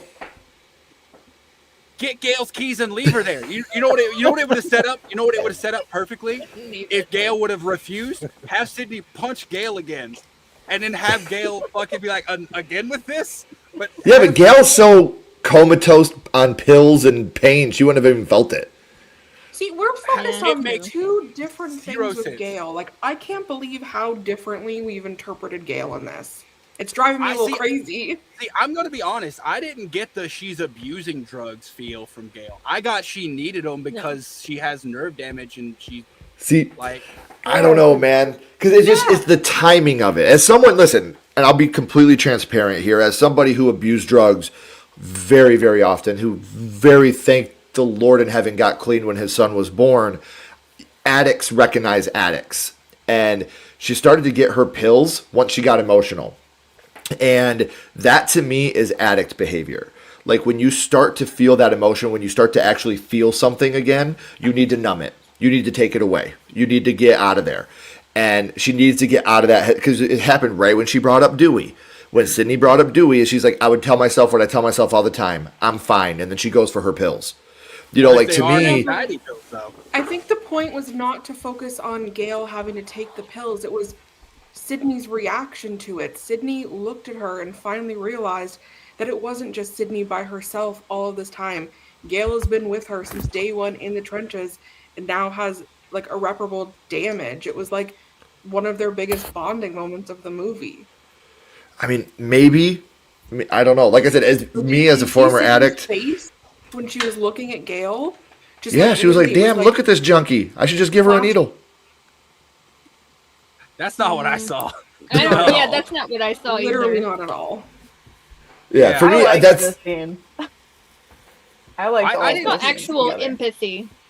Yeah, like, that's a perfect word. Like, Sydney was looking at her like she's really gone through it, and she honestly... Because she brought up Dewey, that's why. Because she brought up Dewey. Exactly. And if her pills were for pain, why she wouldn't have had to have taken them right when Sydney brought up Dewey. The whole interview. Yeah, she was. She was shaking the whole interview. That wasn't like. I don't know, man. Maybe. I felt like she was abusing. That just, and again, just opinion. We probably will never know, and that's the best thing about film is everybody. It's open to interpretation, but it's almost like Vietnam flashbacks when you're an addict and you see stuff like that. Like it's scary, it's sad, and it breaks your heart and it makes you scared. Like you get that anxiety feeling all over again. Like you need it again. And that was one of the saddest scenes in the whole movie to me because of my interpretation of what she was going through. Yeah, I agree. I don't know, but back to like the original scene, that does not make sense because, like, obviously from building tension perspective, it makes sense, but there's got to be a better story wise, like a story beat that makes sense than doing that because there is no explanation for this woman wanting to save her daughter, and she decides instead of going 2 feet that way, she's going to try to run halfway. Also, why does she tell Tatum to leave that boarded up room that Ghostface very clearly couldn't get into? Why? Why would Tatum leave that room? Did she tell her to? I don't remember. You saw it 3 times. I guess he was. Yeah, because she told her to go out there and shoot him in the head. Okay. Yeah. But here's the thing: if she would have stayed in that room, 2 more minutes, Sydney's there. Sydney is there. Like, what? There's so much of this movie that is it has to happen for the movie to happen, and that is terrible storytelling in my perspective. Like, if you can't tell a story that that's why flows Sydney well, couldn't get in the car. It's because we needed Tatum by herself for a long period of time. We needed enough time to elapse for the phone call to happen. Like, yeah, that's terrible storytelling, which is why, like I said, hell, this thing might go down to a fucking 4.5 by the end of this conversation. God damn. I didn't see that any different than Bailey. Don't ruin it for him. Well, okay, Eric, riddle me this. How is that any different than Bailey charging at Sam with a fully loaded gun? Oh, like, God. there's always been weird choices. You know what? This is tied for part 6 for the last in the franchise for me. Like, it was. Honestly, I liked that reveal better than this reveal. Well, I will say, Eric, I was like, after seeing this one, I was like, man, I'm kind of nostalgic for Wayne. This is crazy. And I hate the ending of, like, I love 6 until the reveal. So And Marco and Jessica were just this version's Wayne and Quinn. When Wayne took his thing off, fucking Sam was like, you, and he's like, yeah, of course it was me. When Marco took his mask off, Sydney's like, you, and he's like, yeah, me. When Quinn took hers off, she's like, hey, roomie. And when fucking Jessica took hers off, hey, neighbor. I liked her. She's like, hey, neighbor. How you holding up? It was the fucking same thing. I was like, Guy Busick writing, I guess. I was like, we really are doing the same thing. Oh, Quinn was the best out of those 3 Ghostfaces. Like, when I'll say this, I said it years ago. When she got up those stairs to go after Sam, like, and she like spit out blood and pulled the knife up. She looked like she was a fucking predator about to like eat someone. She looked terrifying. Of course, I know, and I love her for it. She took a knife to a gunfight, and we know how that plays out. But and she took a brick to the face. And that was before that, and she kept going. Like, that's the thing. She took a brick to the face and just kept fucking charging. Oh, and she lost teeth, which thank God, because something that pissed me off, and I know this has like always been an issue, but the amount of times that somebody smashed Ghostface in the face with like a metal object, like a fire extinguisher or something, and there was no broken nose, no missing teeth, no bruising. I was like, come on. I know they always do that, but it was like really obvious in this one. Scream 2, though, they showed Mickey with a gash on his forehead. True. Yeah, I will say that. Yeah. Yeah, Quinn. That was like the only time I feel like they actually showed an injury. I mean, this was like the panic room scene when Sydney just like boom right in the nose, and I can't remember if Carl had any damage. Right back up like Michael Myers. Carl didn't. They take the mask off, and he's just like perfectly fine. Okay, yeah. Yeah, I know. That was also very, very Scooby-Doo when they ran him over. I liked it. It was the line was a little cheesy that Gale says, but I loved that he got run over. Like Mark was not giving up. I loved when Mark like fucking like just runs and spears him and picks him up, and like Mark was so good. He was so good. Like I came out of the theater like I don't want to. I was like I don't want to hear Mark Kincaid's name ever again. We've moved on. That's probably my favorite whole movie. It's like from the time he drops from the attic to the time Gale hits him with the car. That whole, it's great. So good. Like somebody, and I think it was Jen, God love her, because she's a Patrick Dempsey fan.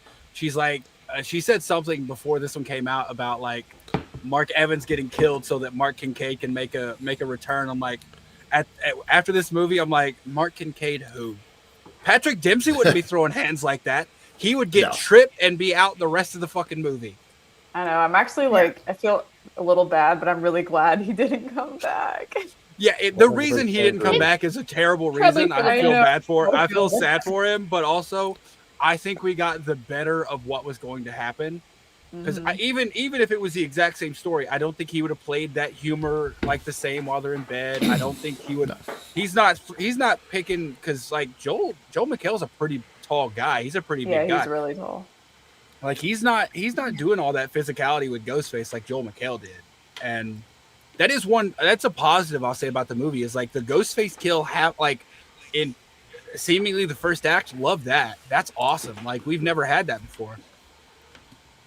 Yeah. But like short of that, not much nice I have to say about the movie.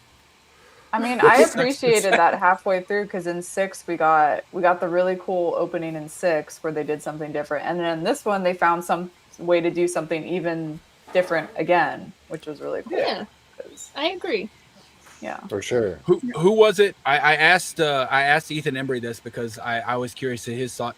Which of them do you think it was in Woodsboro who burned the house down? Stu. Pearl? Oh, for fuck's Do we know sake. Pearl did it? Do we know Pearl? Changed my mind. Do we know if Pearl killed anybody though? Because like Jessica has her son. Like would Marco, Ethan Embry's character, would he have had time to drive though to Woodsboro? So you say that Ethan Embry said he's like, for me it has to be Carl because if it wasn't Carl then he probably had no kills, which makes him not a real Ghostface. So he's like for me it was Carl. He would be like, what's his face in the refrigerator? Oh fuck, that guy's That's right. Greg? Yeah, Craig. It was Craig. Greg.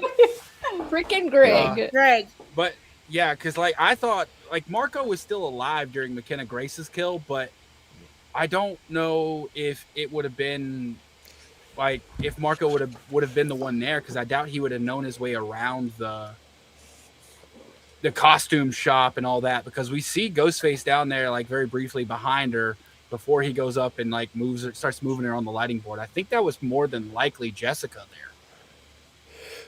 Can we also talk about this is the first, and correct me if I'm wrong, this is the first time in a Scream movie that we had a red herring be a killer? Who was the red herring? Carl. When you see him in the coffee shop, when he comes in and he sees Sydney and he gives her that look, like, and you just like, oh yeah, that's too much of a red herring for sure. And then he walks out. I mean, I don't know. I've never that considered. Look was very intense. Yeah, I've never. I don't was think up. you can. I've always thought you couldn't be both. I thought a red herring is just someone who distracts you from the real killer. So what about Wayne Bailey when he says Not that goofy necessarily ass because line? Billy was a red herring. You but fuck he with still my was a family. killer. You die. Is that considered being a red herring? Because that was wild.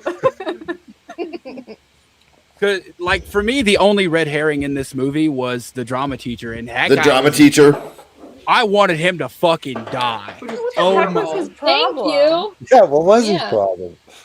I don't I don't know. I don't like him. I wanted him to die more than I wanted Gale to die in 6, which was a Really? fucking lot. It was a lot. Yeah. Eric, I think Jen is correcting you. Oh, who was it? It might not have been her. I thought it was Jen. Maybe it was. Oh gosh, I don't want to say another name now, but I thought it was you, Jen. I apologize if I was wrong. I thought it was you though. I was gonna say like Jen's the one who always says that Kincaid was the secret killer in 3, so I don't think she really likes him too much. Oh, it must have been somebody else. I feel I terrible. think it was was. Stacy. Someone. Stacy. Stacy's mom has got it going on. It's got it going on. Oh, But no, my it was God. Stacy that said it up above. There's now been can't be 2 the only cats one that pop thinks up on the Jessica. stream, and Okay, I'm I'm just sorry, loving but- life. I agree with Oreo. I think Jessica is at least better than Wayne and Ethan. Definitely better than Yeah. Ethan. See, Yeah, better than Ethan. She was basically Wayne 2.0. Like, It sucks because I love the idea of Wayne, like a detective being the killer, but it's like he gets so freaking goofy at the end, it just ruins it for me. Just like she does too. Like she does. I think the reason that I don't like Wayne as the kid, and this goes back to one of my biggest problems with Scream 6. Gale is an amazing, field reporter. Kirby is an FBI agent, and neither one of them knew that was Richie's family. Yeah. I said that, and I even talked about. I was like, Melissa, or Sam's been dating this man for 6 months and doesn't know what his mom or dad or his brother and sisters look like. I mean, he could. To be fair, he could have been like, could have said he moved away from his family or like some. I don't know. I don't think we know like what his story was. Not everyone wants to meet the parents. But I would still think that Gale, because Gale always knows everything about everything when it comes to shit like that. And like I said, Kirby's a fucking FBI agent, and they were like, "Huh." You don't say. I mean, and they even say at one point because the fucking the shrine, right? Wayne and Bailey, or Wayne Bailey said that he rented it under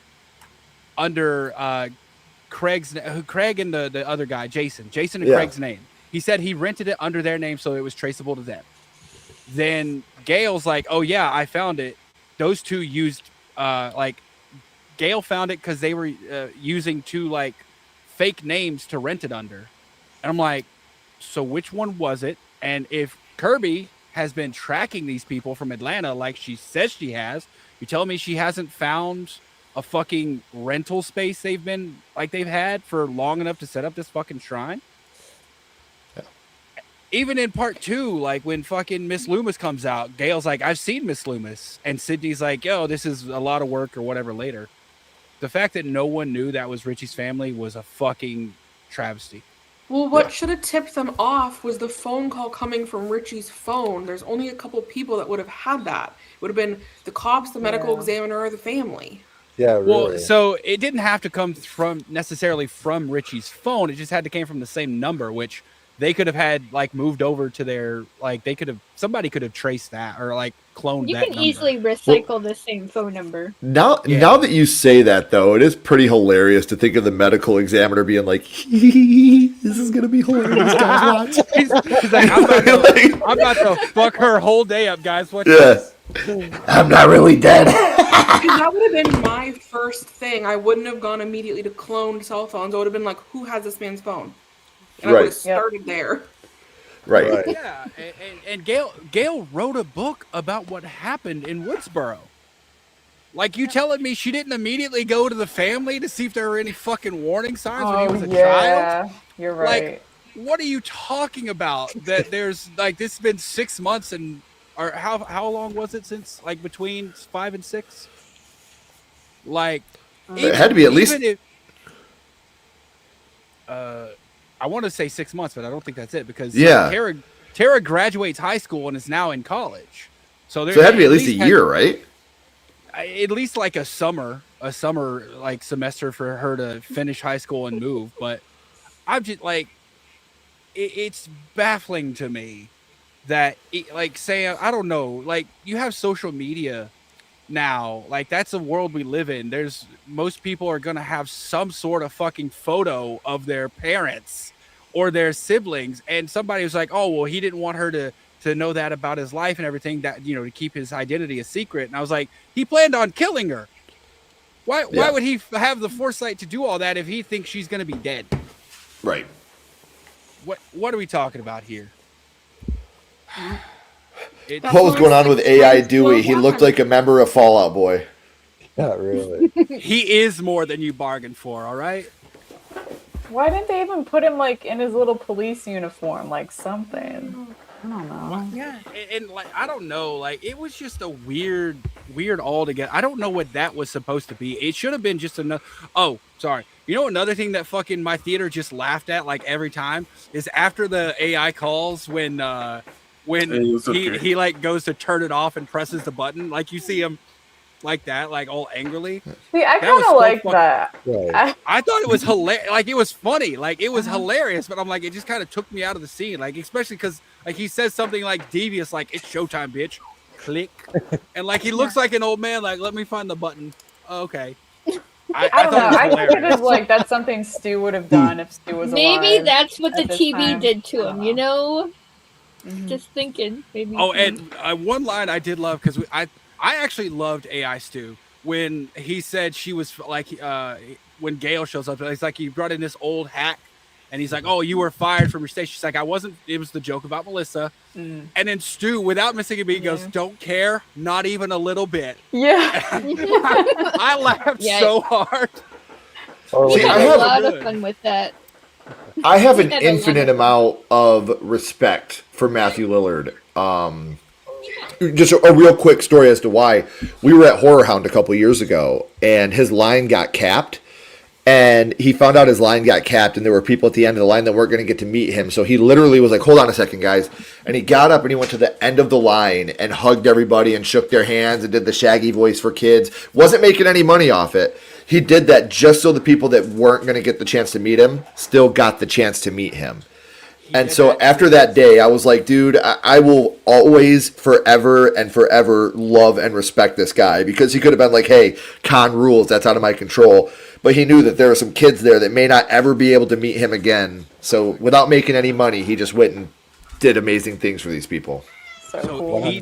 he did that. Yes, like there's 3 things he did like similar at the con I went to this weekend. He did that exact same thing on Sunday because they capped the line at like 4, even though the con didn't end until 6. But he did the same thing.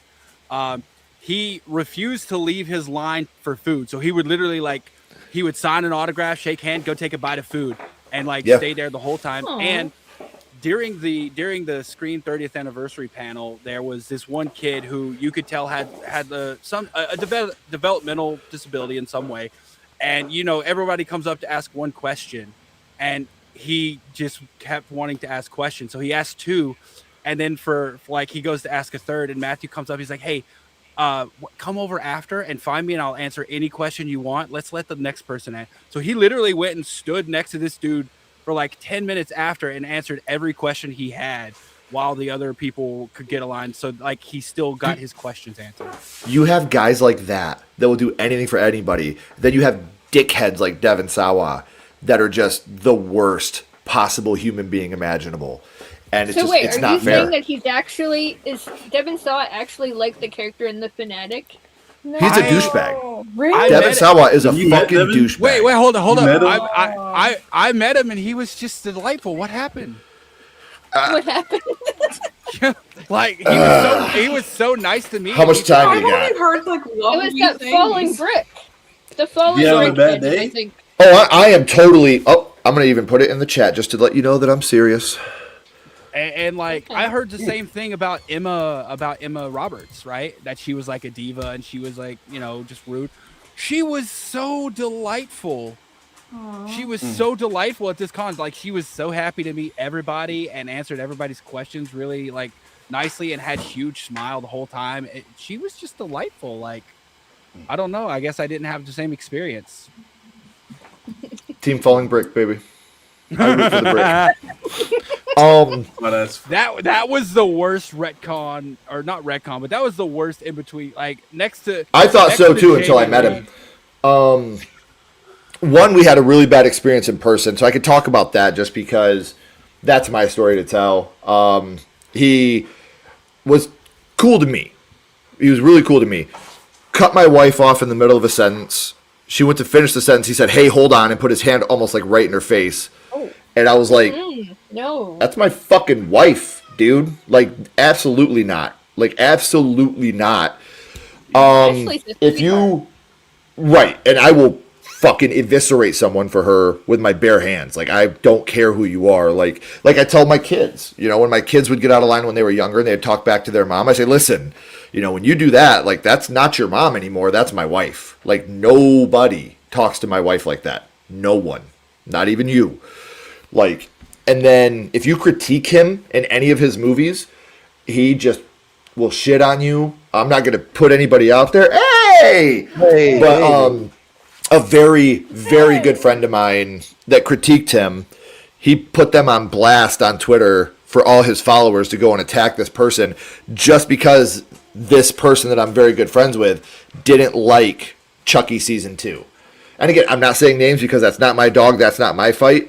but I'm one of those dudes that's super protective, even of my friends. Like, if you're going to do something like that, you're going to talk shit about my friends just because they did their job and said they didn't even say nothing bad about Devin. He was just, I didn't like the direction Chucky season 2 went, and they quote tweeted it, and Devin quote tweeted it and said a bunch of shit about this person as a human being, and I was like, what the fuck? What, fuck that guy. And then I had already had a bad taste in my mouth because he tried to put his hand in my wife's face, and I wanted to stab him through his armpit with a knife. Halloween Kill style. Like Big John. Yeah, it was I just. didn't even finish Chucky, to be honest with you. So Yeah, I did just because I'm a completionist and my dude is my dude. I love him to death. But that really put it, and it sucks because like the first audition I did for a movie that I got a part for, I did a Devin Sawa monologue. I've been a fan of this dude since Little Giants, Casper. Like, I've been a fan of his since I was a little kid. Salt Lake City Punk. SLC Punk is one of my favorite movies of all time.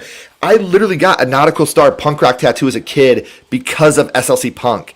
And, like, I've been a huge fan of his since I was a little kid. And for him to treat my wife like that, I was fucking infuriated. Because I had on an SLC Punk shirt, and he's like, hey, I love your shirt. And I was like, thank you. And then Ashley went in for a picture. She's like, yeah, I got a Casper. And he was like, yeah, hold on. And he started talking about my SLC Punk shirt again. And I was like, the fuck? Like, no more. Let's go. Get out of here. Like, and it sucked. It really hurt. Like, it hurt me as a person because I was such a huge fan of his. SLC Punk is Matthew Lillard's best performance too. Yeah. Oh, dude. Only posers die, you fucking idiot. No, his best Matthew Lillard's best performance was in Senseless. No one's gonna convince me otherwise. I still haven't seen Senseless. What? I haven't seen either one of those movies. Yeah. Oh, dude, Jordan, you gotta watch SLC Punk, man. SLC Punk. Even if you're not a punk rock fan, that movie will blow your mind. And the cast is huge. Huge cast in this movie. It's a movie that has I'll check it out. Do you think it's worth reacting to? I'm about to start back up my reaction channel for movies and stuff. Dude, I don't care. I don't care how many times I've seen SLC Punk.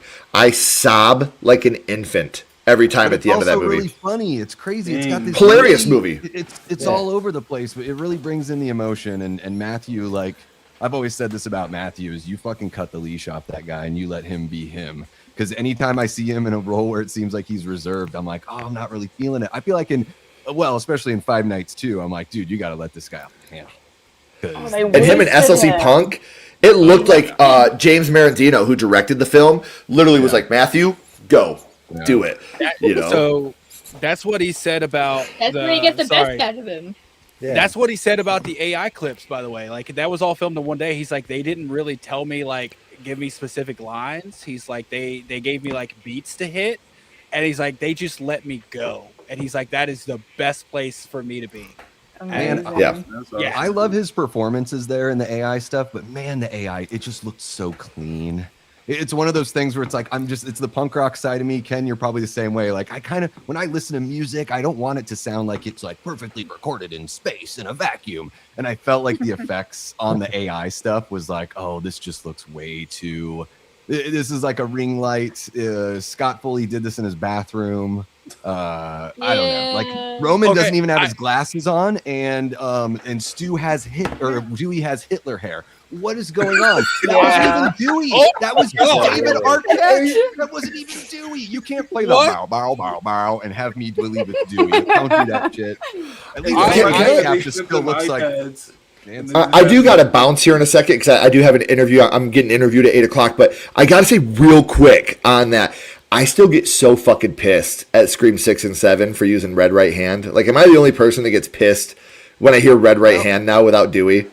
I like it in 7 because it happens during the curfew, so it matches the first movie. Mm-hmm. See, Dewey's theme is different. That's not Red Right Hand, because they played Red Right Hand in the first one. Like, it was only not in one of them, was it? It wasn't in 4.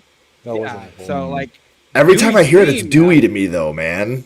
I know Dewey's theme is more the Western thing, but to me, Dewey is Red Right Hand. It's the it's like the Twin Peaks. You know what? What got me is I saw somebody like later in life, and this was like not too recently. Like they did a reaction of like watching Scream for the first time, and when that happens, like, oh, it's the Peaky Blinders song. I was like, you motherfuckers, no, it's the Scream song, bitch. Like, let me get up. I'm going to grab my cane and I am going to shuffle on over there to tell you a thing or two about a thing or two, you whippersnapper. And I left a comment so fast, thanking them for the reaction because it was great. Yeah. Hey, Sledge, dude, I was so surprised. Like, I never knew your opinion on like Scream 4. I was so surprised you said it was bad. Like, that's like a 10 out of 10 movie for me, bro. Oh man, here's what sucks about it. Honestly, what sucks about it, it's like Starbucks to me. Like, I want so badly to like it, and then I try it, and I'm like, oh, it still tastes like shit. Fuck, damn it. You can't get past that beginning. The beginning, Davey knows. Me and Davey have had a deep, in-depth. I hate fake outs. I hate fake outs. And when you hit me with 2 in a row right off the bat, I'm instantly angry. I'm just mad. I do believe about it. That's the worst. I think that's the worst opening in the franchise. But really quickly before you go, Ken, because we were just talking about the AI stuff. I have not been able to confirm this at all, but I saw a tweet, or it was a fucking post, and it said that Mikey Madison was doing an interview with ET Now, and said that they asked her to film a cameo for Scream 7, and she was like, "No, I'm good. My camera's broken." Wow. I haven't been able to confirm it though. Like, I saw like one person like tweeted on X or whatever, and I haven't been able to find anything else about it. So I feel like it was fake, but I'm like that. I feel like she might be like, "No, I'm good," and it wouldn't have made any difference anyways because I don't think she really made an impact. Tatum should have been the one to have an AI thing there, because that would have, like, she really was talking about Tatum the whole movie.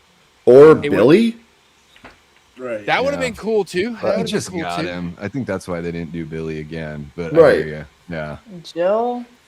Well, yeah, Jill would scheduling and money. I think it's just practical behind the scenes reasons why those things didn't work out. I don't think like it makes sense to put Jill in there. It's just I don't know if they could get her, but yeah, Emma Roberts fucking rocked. How dare you bring your logic to this theorizing session, man? What are you doing? Yeah. As long as it wasn't the fucking Culkin kid, man. Like that's another reason I don't like Scream 4 is that fucking Culkin kid.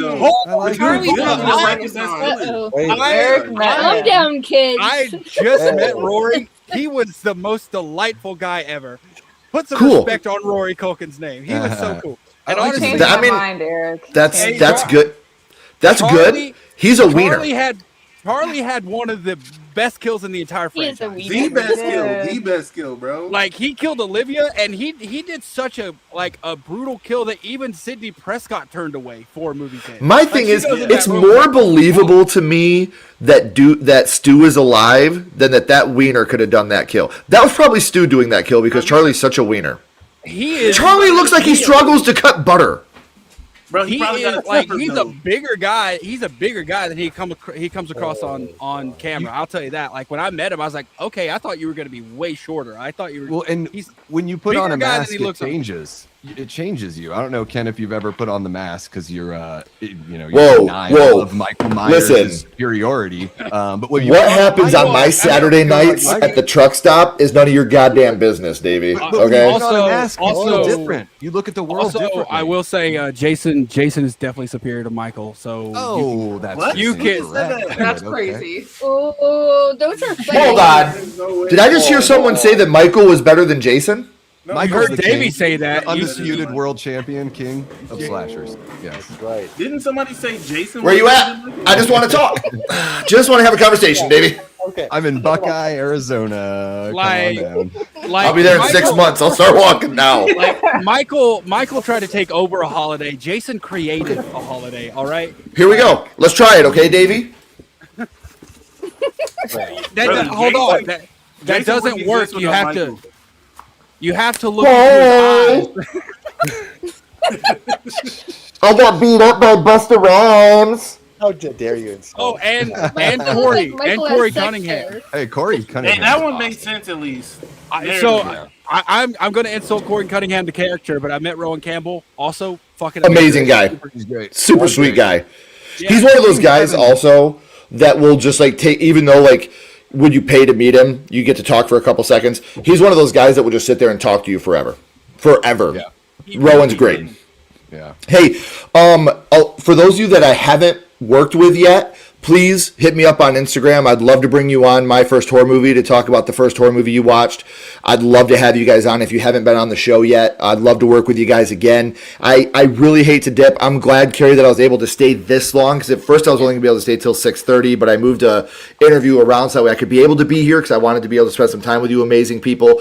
But I do got to go because I do have another commitment. But please, if we haven't worked together, if you haven't been on the My First Horror Movie segment yet, please hit me up on Instagram. I would love to bring you guys on so I could learn more about you and how horror started for you. It would be really, really awesome for me to learn that about you guys. Hell yeah. Take care, Ken. Say hi to the fans. And also, hey, before I leave, Spicy Oreo, you dropped this. What did he say? Oh. To be fair, it was Corey Feldman. That's not any normal 10-year-old, okay? Yeah, I was gonna say, didn't he also take out a fucking Terminator? So like, or help? To be fair, Jason is mentally diminished. To be fair. 100%. To be fair. But yeah, you guys all have an amazing, amazing night. Please hit me up. I would love to have the opportunity to work with any of you again. So have a good night, and thank you, Ken, for being here. I'll see you later. Take care, brother. Have a good night, Ken. Bye-bye. Bye. Scream 7 is the new Halloween Ends, though. I think we can all agree on that. No, And- it's not. No. It's the new Halloween No. Ends because of the division of the fandom. Oh, And because of the cult-like devotion to the division. It seems like, to me, I'm picking up big time. And I love Halloween Ends. I'm on the love it side. Me And too. I see on the hate it side, just sort of like, you know, like you can see they're just sort of ignoring the good stuff and just sort of like, no, I don't need to know anything more about this movie. And I'm seeing that not from what you've said, Bearded. You've actually got some really legit gripes, but I've totally seen crash outs about Scream 7 where I'm like, oh my God, you knew you weren't going to like this movie going in and you didn't say anything. And then now that you've finally seen it, you can be like, I have a real big freaking problem. Do you know with this what? shit. What's getting me is that I've seen like some creators, not going to throw any names out there, but they're out of the theater reactions like, I loved it so much, like it was great, and like one day later they're like, top 10 things I hated about Scream 7. I'm like, sure. okay, I'm like, you're jumping on the bandwagon of hate now to try to just like, and I'm like, if you like because you're afraid to say that you like it. That's why. Yeah, like if you like it, put them feet in the Don't be ground. afraid, just like it. Yeah, stand tall and say you like it. Like, I think my hot take is Doesn't like, make I you love cool not to like stuff. Like I love the really. reveal Drives and me I love crazy. the third act. That's my hot take. trust me, Like, I feel love that you very loved it. uncool. That's so cool. Yeah, I feel very uncool for hating stuff. Well, no, but one thing that I really have wanted from this franchise is just like, it's so consistent, like quality is consistent. That's great. But I think the formula has been like a little too consistent. So I just wanted to see some shakeups, just, you know, take some big swings, try some different things. And I do think having a random Ghostface, we've never had random Ghostface before. No. Like, I like that about it. I like that Jessica is literally just batshit. She has this parasocial connection with Sydney. Sydney doing what Sydney did made her feel okay murdering her husband. Now, she had reasons to murder her husband. It doesn't make it okay that she did that. But now that she doesn't have that, she's like, now I need to kill you and get another inspiration, because she needs to feel okay with it. So I think that it's saying some things that maybe people aren't quite picking up on. Maybe the first time I enjoyed it more the second time I watched it, but I like the random. And Marco doesn't really need a reason. Stu didn't have a reason. Everyone's okay with Stu not having a motive. There's always somebody that's just along for the ride. Yeah. That's great. Yeah. And Stu, I've even Peer heard people pressure, be like, far too sensitive. yeah, people are like, Tatum doesn't have any defining characteristics. She's just like Sydney's kid. And I'm like, okay, what are Sam Carpenter's defining characteristics? What is Stu's defining characteristic? He's funny and he killed people with Billy. Like, so if we're really going to whittle it down to defining, so defining character, I'm like, well, whatever that means. But I like, and Marco probably just wanted to hook up with Jessica too, because, you know. Yeah, I think so. Can I did it all for the say- nookie? What can you say?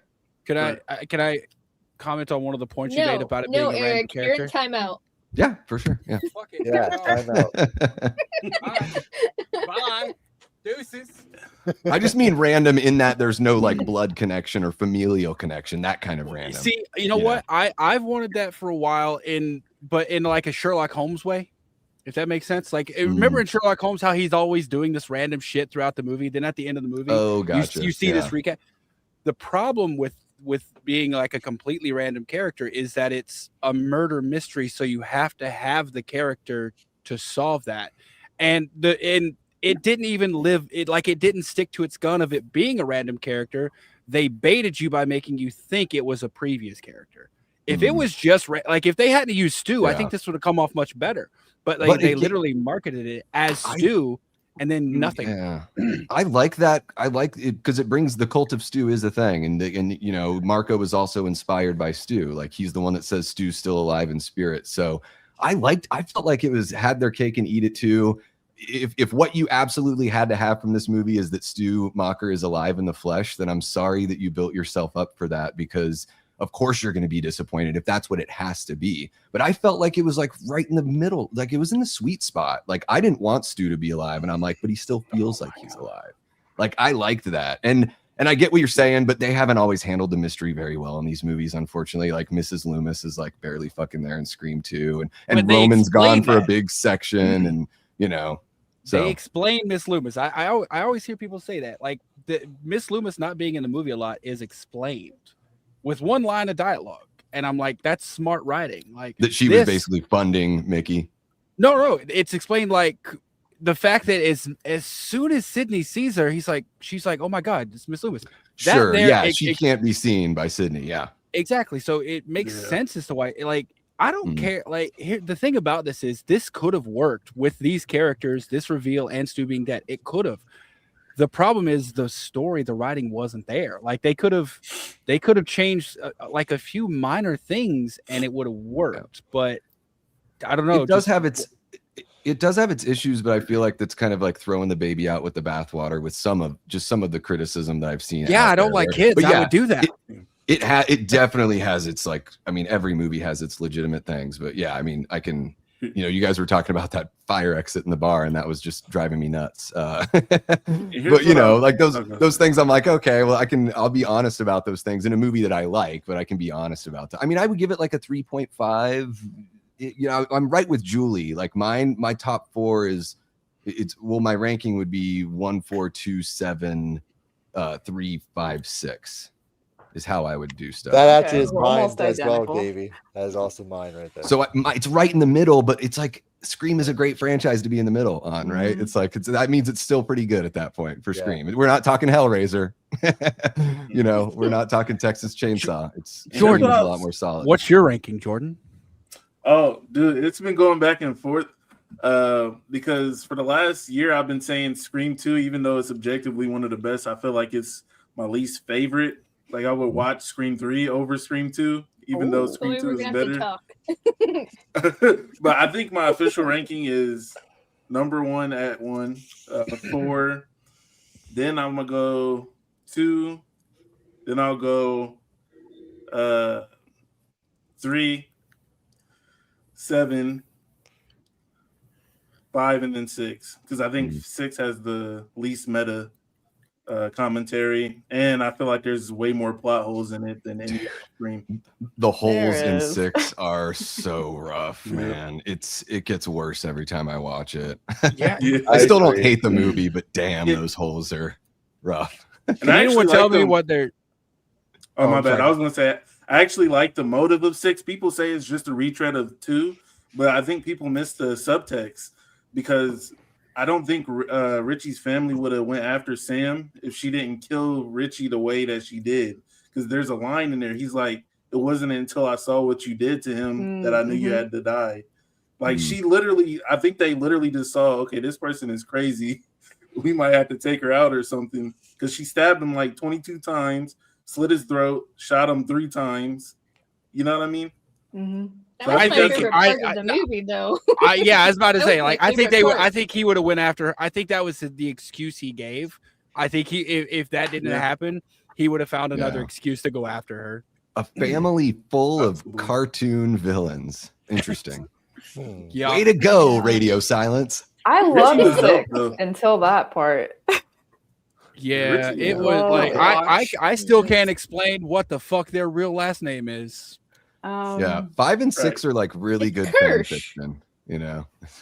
Is it Kirsch? I feel like Richie had to be the one lying because there's no way a detective would be lying about his name. Right? Yeah, there's no way this person got into the NYPD in 2022 using a fake name right? And not and them not knowing that he's the parent of a previous Ghostface killing, and now they're letting him investigate this ghost.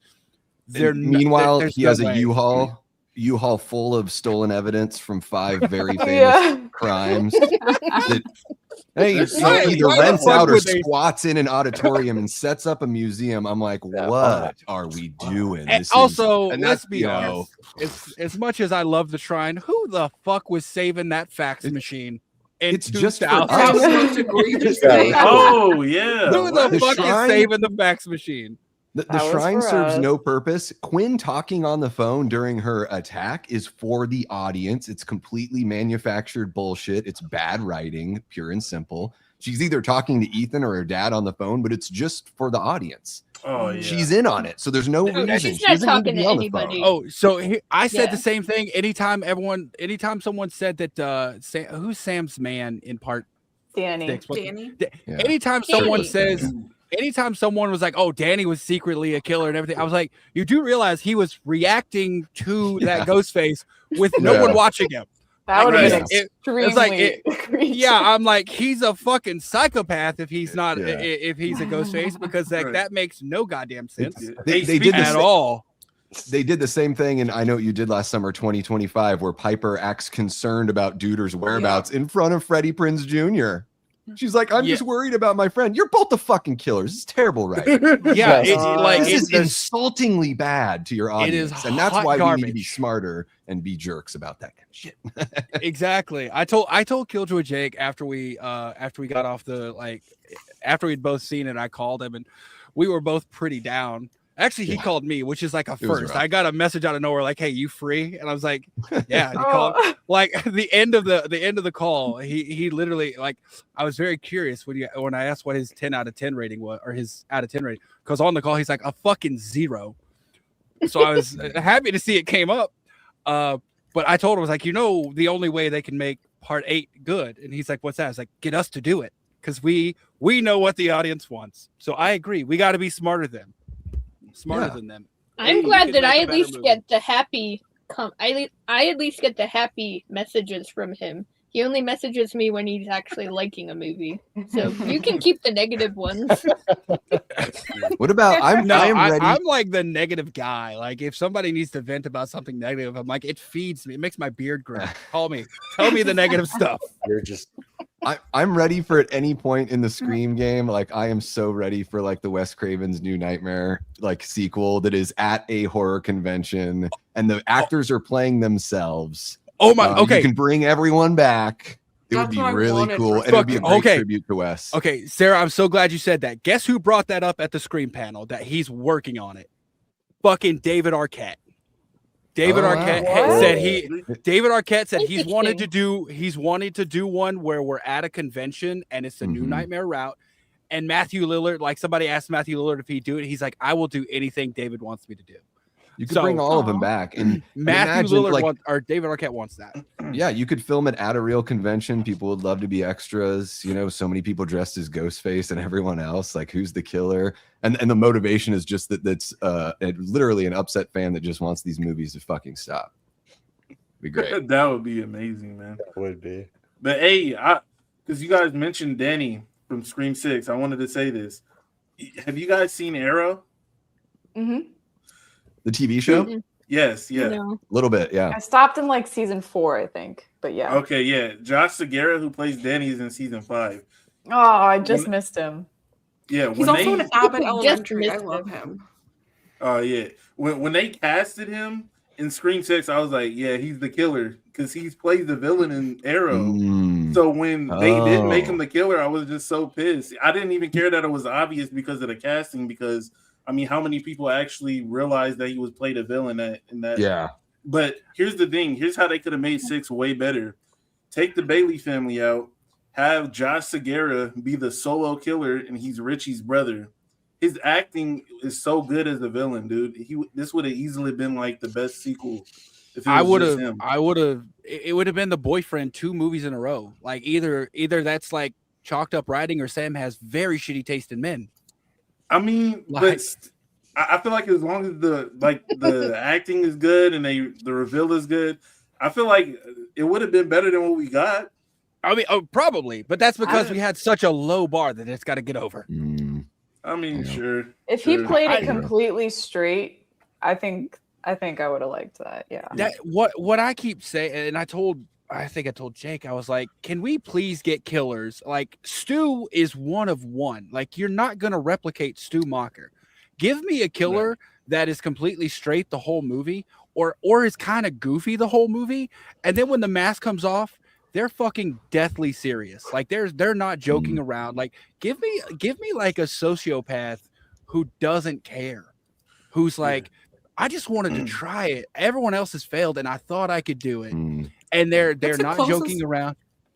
I think Jill is pretty close. I will say that Jill's not goofy at all. Yeah, like, and that's why she's one of my highest rated Ghostface. I will say the best Ghostfaces. Like the trend that you can always tell they're going to be a good Ghostface is if they're the exact same character that they were throughout the entire movie when they take the mask off, but they're a killer. Yes, Stu and Billy. Stu and Billy were consistent throughout the whole thing. Agreed. Yeah. Jill kept her same personality.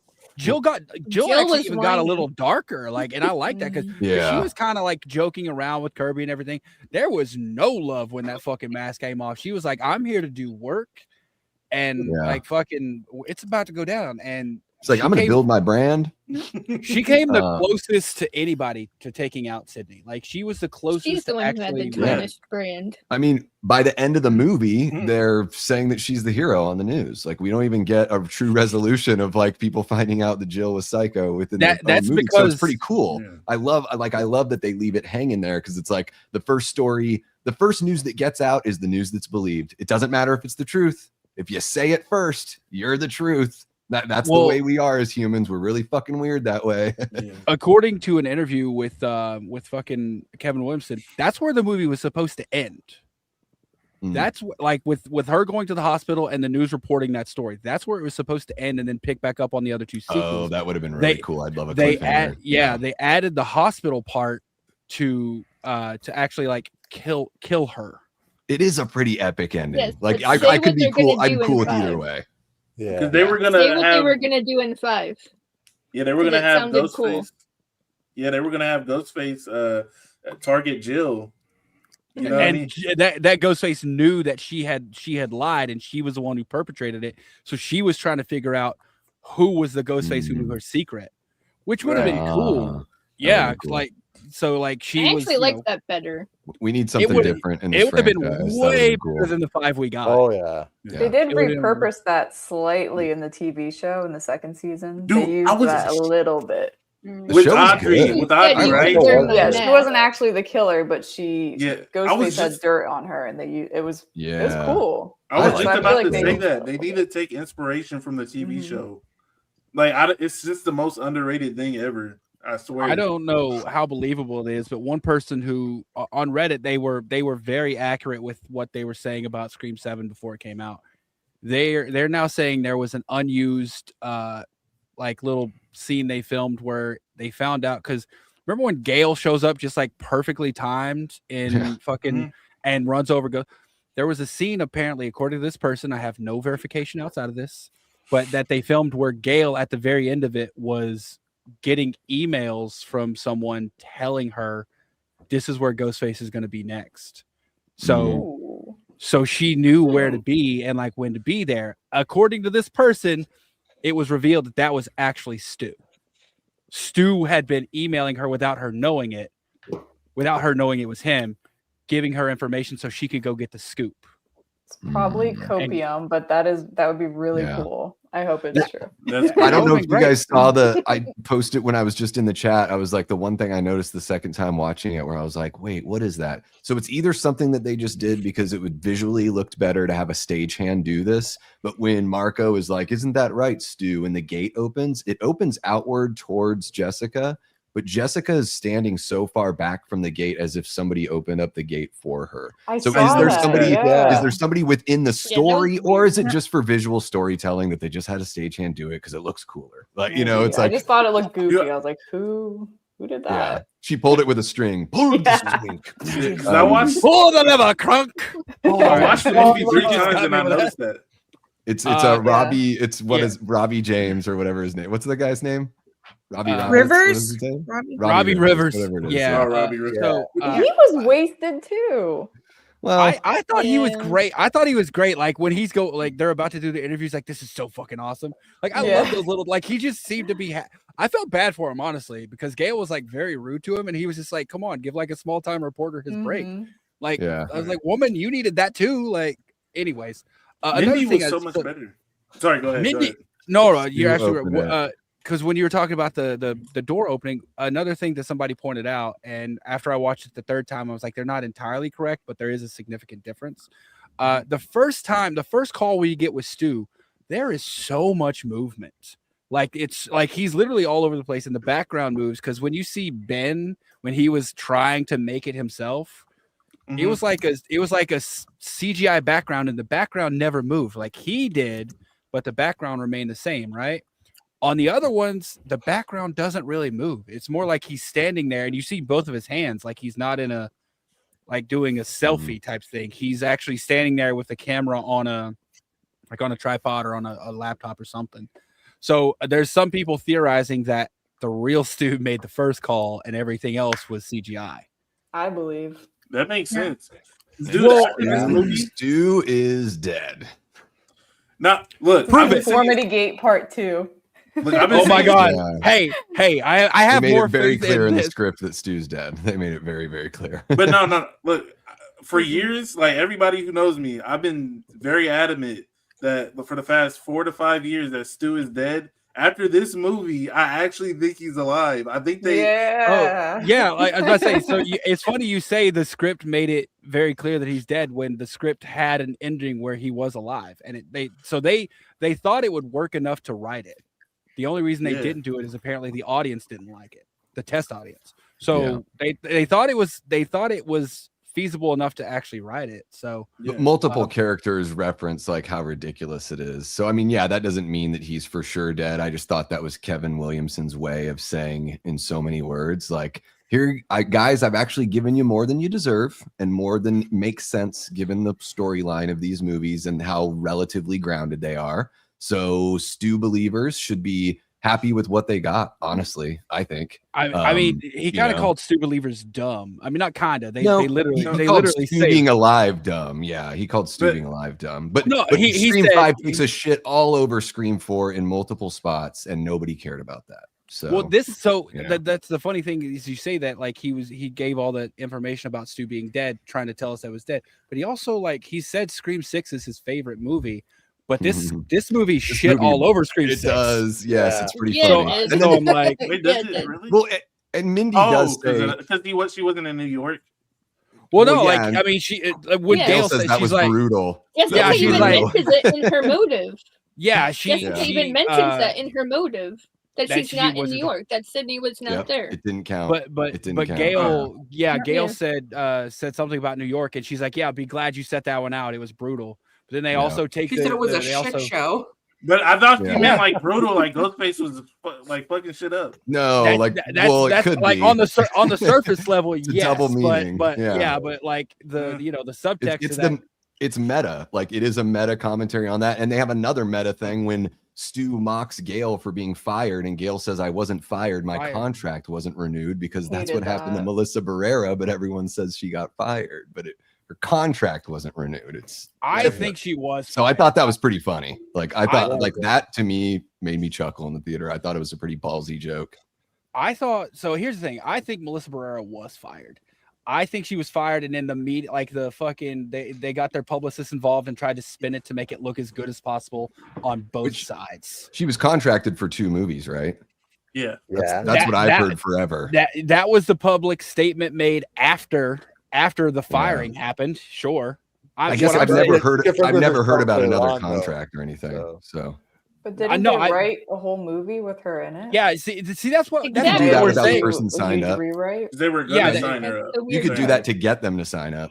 No, what I'm saying is like even fucking Skeet Ulrich is like, yeah, the 3-movie arc, she was going to be a killer in the last movie. So like, why would they write why would they have a 3-movie arc planned and all this and then only sign her up for 2 movies? Like, I feel like she was fired, and then after she was fired, they're like, well, no, actually, she was only contracted for 2 movies, so she wasn't fired. I think they're just trying to save face because in that way, the studio looks less shitty for firing her. She looks like she wasn't fired. She just wasn't rehired. Like, it's a better look on both their accounts. So Yeah, but I still think it sucks. I still think it sucks what happened to her. But I just think 1000%. It's important to know the difference. Like when you're saying, is it a soft firing? Is it an actual? Was there a contract in place that she breached, and so they let her go? All of that information really hasn't been made public. The only public information that I know is that the contract was for the 2 movies, and I believe that she's confirmed that. And I haven't heard that she was under contract before being let go. Yeah, so, I could have sworn like all the way back in like Scream 5, I'm pretty sure they said that Melissa and Jenna were both signed for 2 movies, and they wrote the script for the 7th one, but they had to still do the contract, so they fired her before even signing her. I think that's what happened, right? Yeah. I mean, either way, it does suck that it happened. I just think like when we do have discourse like publicly and everything, it's just like, words have meaning, and to sort of ignore that or try to walk around it, you're being dishonest or at least disingenuous. Like, but I could have my information wrong, but I love Melissa Barrera as a performer. I think she's absolutely beautiful, and I think she's getting better as an actress, which is way more important than what she looks like. So if she can come back at some point, that would be fucking awesome. And how about Christina Carpenter as a potential killer in Scream 8 with the meta context of like, you just pushed my daughters away kind of thing. No. It always has to be about you, doesn't it, Sydney? They need to bring people want the relative stuff. No, they don't. Dear fucking Lord, don't make it like the cousin of a sister twice removed for the love of Who's the worst mom in the franchise? They need to bring... Is Maureen a worse mom or is Christina a worse mom? Because Christina doesn't decide to fly back from UK. Sydney. Christina. Sydney's a great mom. What do you mean? Yeah, I think Sydney was a terrible mom, personally. How? She's flawed. I like that. She's been so perfect for so long, Sydney. I want to see some flaws because then it's more relatable and you can see them overcome flaws. Yeah. Like I hate this whole like when people say, "Oh, this character's a Mary Sue," it's because they never gave them believable flaws. We're okay with the positive stuff, but we want to see them work through tough shit. Like Luke Skywalker works through tough shit. We want to see that. And then I liked that about Sydney's character that she wasn't perfect. I didn't. I thought Christina. I don't know. Here's the thing. Like, do we know Christina could have made it back in time? She was in the UK. Both of her daughters were attacked. You could hop on the next flight. Fucking what's her ass from Home Alone was like riding with, the polka band back to get to Kevin. So I think Christina should have like gotten home. Like, yeah. She's definitely a worse mother than Maureen. Yeah. I mean, Maureen's just. Maureen was like. She got all fucked up. Yeah, she was traumatized, and like she had her. Maureen was a fine mother. She was a bad wife. Oh yeah, that's the difference. That's true. That is true. I mean, I think Roman would probably disagree, but oh yeah, but that's a whole different thing. I'm just saying, like I'm saying Maureen the trauma. The trauma definitely like we didn't even see her as a mom, so we can't really say. We're only going off of like rumors or what we've heard from other people. Based on Sydney alone, yeah, she was a great mom. But when I picture Maureen walking around, she didn't even know her own mom. She didn't know anything about her. I mean, you could count that as a negative. Yeah, Sydney did say like I feel like I didn't even know her. I didn't say it was a negative. I'm just saying that she didn't know anything about her. I would count that as a negative. Maybe, I don't know. It's complicated. It's definitely a Sins of the Mother franchise, and I kind of like that. It's a little different, Hey, I like that the Sins of the Mother followed all the way through. Do you guys agree? Like, I've even heard Faith Decided say this, and I really do agree. Don't get started. And I don't. Huh? Oh no. What are you doing? Sorry. Do you guys think that all the motives are trash? I don't think they're trash in the sense that like I don't like them. But I think he made a good point in saying that people are harping too much on the motive in Scream 7 because everybody's justification is trash, but we still like the movies regardless. I don't think that's I feel like the motives in Scream 7 are garbage, but I feel like the other movies make sense. I mean, as far as justification, it doesn't. Huh? That's what I mean. Yeah, I think 5 1 is through probably 4 the worst. pretty solid. Like Yeah, I actually loved it. Billy Five was one of the top for me. Billy wants to kill Sydney because his dad and her mom, she like had sex with each other, and then his mom left as a result. Why does he want to kill Sydney? I'm not saying that it's bad in the sense that I don't like it. In fact, I wouldn't change it for a thing. I like that all the motives are. He wants to punish. That's like they're all just Billy's thing is at the it's end of the not day. enough to have killed Maureen. I need to. Sydney got be punishing his dad then. Sydney got the child. He's psycho, Julie. He's not. Sydney got the childhood that Sydney got the childhood he didn't get because his mother left. But that's still that's why he's taking her out. But justification wise, that's what we're talking about. But he people are also like, killed the motive is Milton, dumb. though. Huh? He also killed Milton too, though, which means he did care. Wait, who killed? Oh, John Milton. Oh, Roman killed Milton. Yeah, Roman. Yeah, Harvey Weinstein. We're talking about Billy. Billy didn't kill his father. His father's really. Oh, I thought you were talking about Roman. No. Oh my God, Carrie, what are we gonna do with you? He's also like I don't know. I'm trying to keep up here. So like, yeah, he's also a psychopath. So I don't think it's gonna play out. But I think like revenge for, even though she's not the one to blame for it, the motive itself, the motive is sound. Who he targets because of it is not. Like like I don't hate the motive. His plan was a little flawed there, but like Miss Loomis, the motive of wanting to get revenge, very solid. Mickey was just crazy and fucking obsessed. Like I like that. Roman, I can vibe with that motive. I don't think it's terrible. Jill had the best motive easily. Jill was up there. No. That shit's way ahead of time. The Jill stuff is really good. You don't like I'm sorry, but I don't agree. Whoa. I don't agree. She just wants to be that. famous. She just wants to be famous. I love it. And it was before She's his time. lazy. That was amazing. She wants to be lazy. That doesn't. Well, what do you I mean? think What's that's to be representative of the kind of person she's trying to be, which is an influencer before people use the term influencer. But also, she doesn't want to work at it at all. She doesn't want to do anything. People are just going to like me for this one thing that happened to me, just like the Hawk to a lady and the Cash Me Outside and all that. She did work for it though. Yeah, I was about to say she put in a lot. She put in a lot of work in that movie. What movie were you watching? She killed her mom. She shot a dude in the dick. Yeah. That hurts me every She's a time. true psycho. Seriously. I don't know. Yeah, I feel like Charlie did a lot more than she did. He did do a lot more of the groundwork. Yeah. Jill was the mastermind. She's the Billy. Right. It benefited her to keep her hands hold on. No. She was the Sydney, remember? And then Charlie's the Randy. Not a star. She's the Bidney. She's the Sydney Billy. She's the give him the Bidney. Sorry, Jesus Christ. But no, Amber and Richie, their motive is basically they didn't like The Last Jedi. I think is what the movie was sort of getting at. No. I love. Was like, is that what we're doing now in Scream movies? Okay, before I start ranting about 5, I'm gonna go. Carrie, this has been super fun. Thank you for having me. Thank you. It's 9:30 up here in Canada. It's getting late. It's a work night, but this is great. Thank you. I will. It's good to talk see you you, later. Sarah. Thank you for being here, Sarah. Sarah. I appreciate it. I should probably Bye. go as well because I've got to get myself cleaned up and ready for Hit the Bricks here in about 35 minutes. Gonna go. Oh, is that with over Drum there. Dums? Yes, yeah. So we're gonna talk about Scream 7. Surprise, surprise.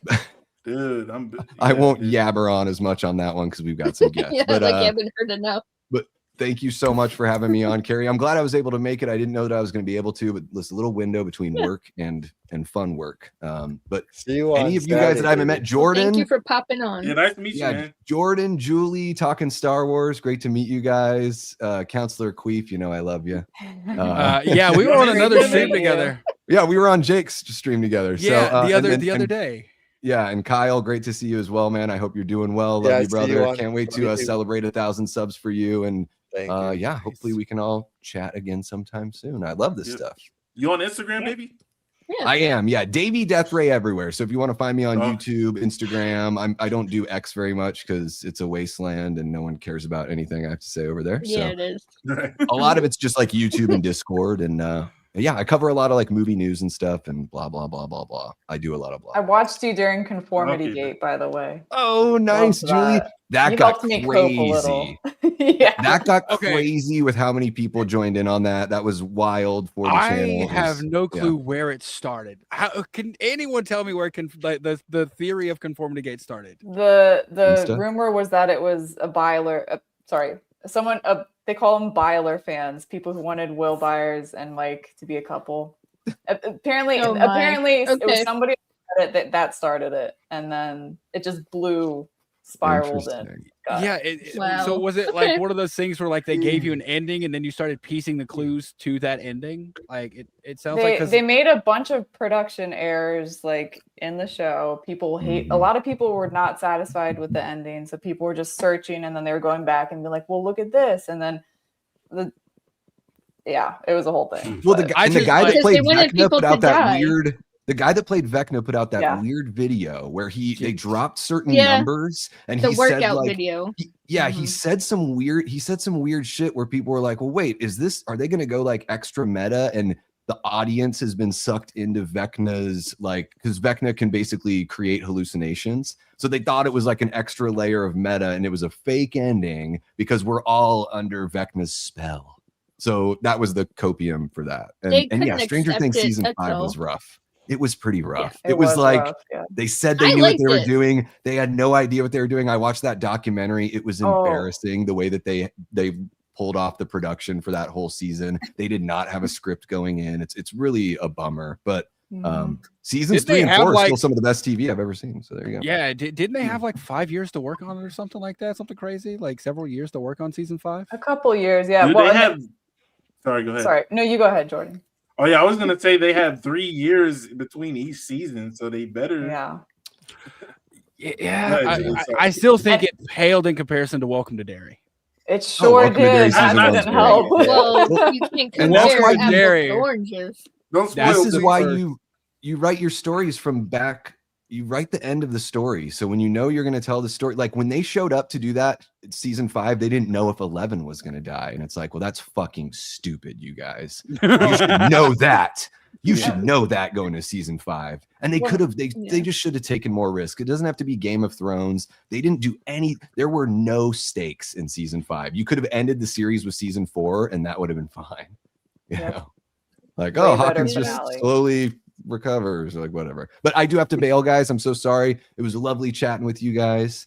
And hi to everybody in the chat, even Acres of Movies who doesn't like me, but no, it's okay. I don't know what sound effect it was. I do too many sound effects. Apparently she doesn't like the sound effect you made. I don't know which one she's talking about, though. I do too many to even remember what it was. But thank you guys so much for having me on, Carrie. I appreciate you. Everyone else, have a great rest of your day. And we'll see you guys soon. Bye. Yeah. All right, Yeah. Hey, I got a question for y'all. Have y'all seen John Campia's review of Scream 7? I saw the thumbnail and I watched like 30 seconds and I was like, I'm done. I saw the thumbnail in the title where he said it was the worst movie ever made, and I was like, bro. Yeah, I didn't watch it. And it's not because I'm a Scream fanatic. I despise him. And I'm going to tell you why. He said it's top 3 worst movies of all time. Not top 3 worst movies this month. Not top 3 worst 7th movies in the slasher franchise of all time. That's outrageous, dude. I saw a reel or a short or whatever. It's one of the fucking many short form videos out there, and it was like somebody's like, okay, and this is my top 10 worst movies of 2026, and then it was just a poster for Scream 7, and it said 1 through 10. Oh my god! And I laughed so hard. I don't think it's a serviceable movie. It's not a movie I think I'm going to seek out to watch again unless it's for like research purposes. But I don't think it's the worst. Like, you're going to look at me and tell me this is the worst movie ever made when like the Room exists? No, like, you can't say that. Yeah, dude. Freddy's There's value dead. in Freddy's it. dead. For Yeah, sure. I was about to say Freddy's Dead exists. Like Jason Goes to Hell exists. I technically have not watched Freddy's Dead, but I know everything about it because I watched Cody Leach's breakdown. I'm jealous of the fact that you haven't wasted time on that movie. That's how bad it is. Oh gosh. It's not. Have you seen Jason Goes to Hell? Back when I was a kid. Yeah. Okay, cool. It's I love it's Jason along X. the Jason X is like one of those so bad it's good with the with how cheesy and campy it is. Jason Goes to Hell is awful. It's along the same lines of like Freddy's Dead, but I envy you for not having seen it. Hey, how do I you still feel like about all Rob of the Zombie's Friday the Halloween 2? 13th and Halloween. I love Rob Zombie's Halloween movies. Why do people love him? Like I've been hit. Like Cody Leach likes Rob Zombie's second movie. Drum Dums does, and now you. And Lost River Drive-In. You know who he is, of course, right? I actually own them. Yeah. I've heard of it, but I don't know him. I've heard of him. Oh, No, yeah, like that's what? just fun. Like here's the thing. Like I like it because one, I think the how they display trauma in that movie is so fucking accurate. I think it's way better than how they portray the trauma that like Jamie Lee portrays trauma in 2018. I think it's so good. How she's trying to get over everything, and like once she finds out there's actually a fucking like reaction to it. I love that the mask degrades over time. Like latex doesn't hold up for 20 years. Like the fact that in 2018, yeah, this is the original mask from 1970s and it's still perfectly fine. Right. Horse shit. That's not how it works. I love that he actually took damage. He gets bloody. And he was, and a lot of people will give me shit for saying this because James Jude Courtney, and James Jude Courtney is a great Michael. He is. Best. Tyler Mane is the scariest fucking Michael Myers. I don't care what anyone says. If you lined them all up and be like, all right, which one is going to be the scariest if they're chasing after you? If you don't say Tyler Mane, you're lying to yourself. It He's really fucking is terrifying. He's the I most loved him. brutal Michael. He's like, I loved his Michael. It like when I remember seeing the preview because this movie, the first one came out very close to my birthday. I think it like my birthday's August 27th. I think it came out like the 28th. And growing up, like I didn't go to the movies a lot. So I was like, for my birthday, I want to go see that movie. And I remember the trailer and it was Annie like going to run out the door and Michael, like it's just a little clip of Michael like fucking reaching out and grabbing her and jerking her back in. And for some reason that terrified me. Like Michael didn't walk and suddenly catch up. He ran and he was just intimidating and terrifying. So I love Rob Zombie's Halloween's. Very long answer to your question. I apologize. Before we go and venture off the rails completely, I was going to ask one more major question, and we all get to answer it. And then I was going to do my final verdict, and then I think we could call The answer is false. How do we feel? I think How do the we feel answer about that? Sounds good. it's either C or it's false. Sounds good. No. Sounds good. This is the question that I have. Do we think Scream 7 will eventually be the new Scream 3? Will we grow to love this one like we grew to love Scream 3? Kyle, I want to hear from you. We haven't heard from you, you poor guy.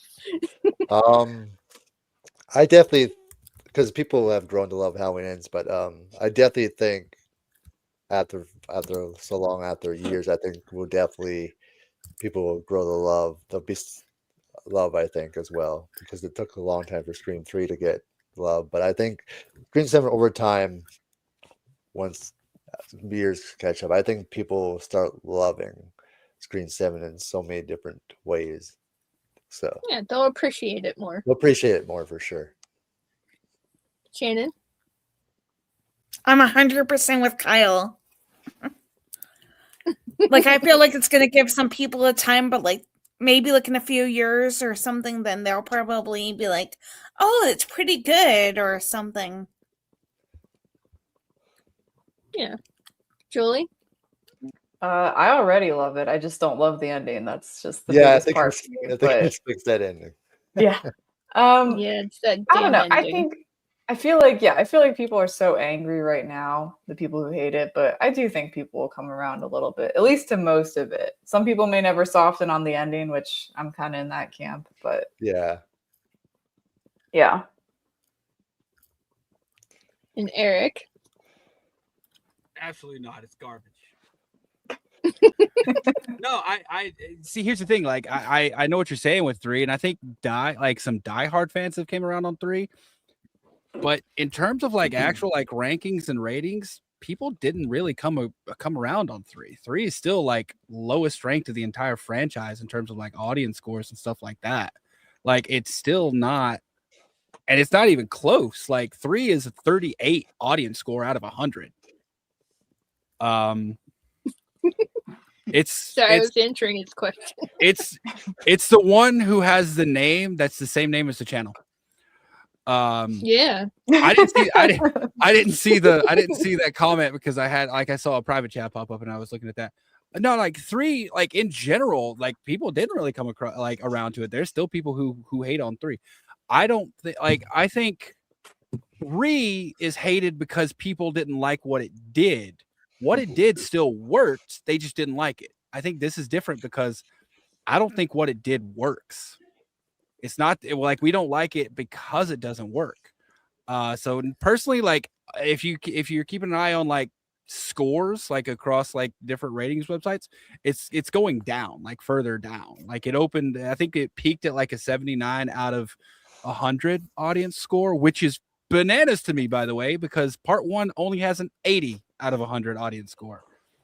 So this was like at one point a single point away from being tied with the first movie, which is fucking crazy. But yeah, I think it's going to go down. Honestly, I think as time goes, rankings are going to go down, and I don't think it's going to come around because we're not going to realize that this was ahead of its time. Because that's what it's not was. That kind of movie. It is not that kind of movie. It's not going to be like that for sure.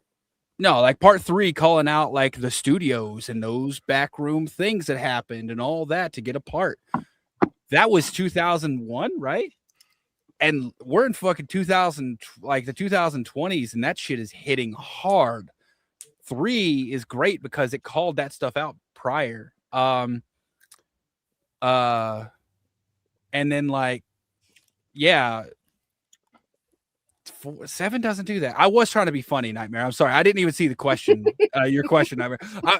I realized after the fact, I'm like, in my head, I was like, fuck, that sounded condescending. I really didn't mean it to be.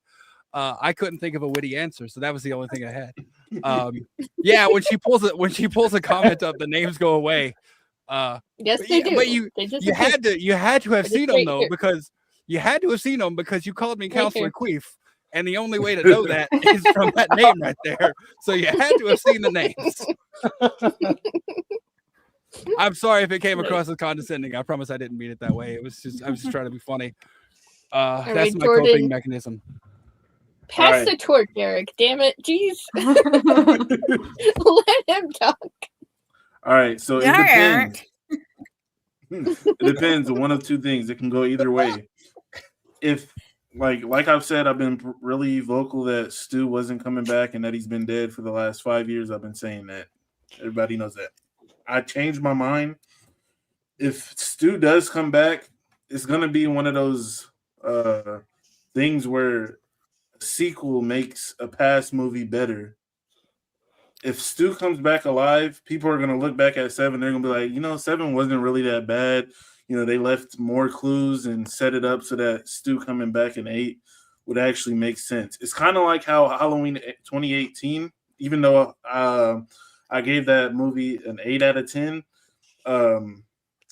Halloween Ends, and I actually want to talk about something before we go in regards to Halloween Ends in 2018, but Halloween Ends makes 2018 better because it gives a few subtextual things that explain certain things that didn't work without that context, if that makes sense. I think Scream 7 is going to be the same way. So it just depends. I think so too. Eric, before you start, you put that finger down right now. Put it down. I have to ask a question. I was trying to wait my turn.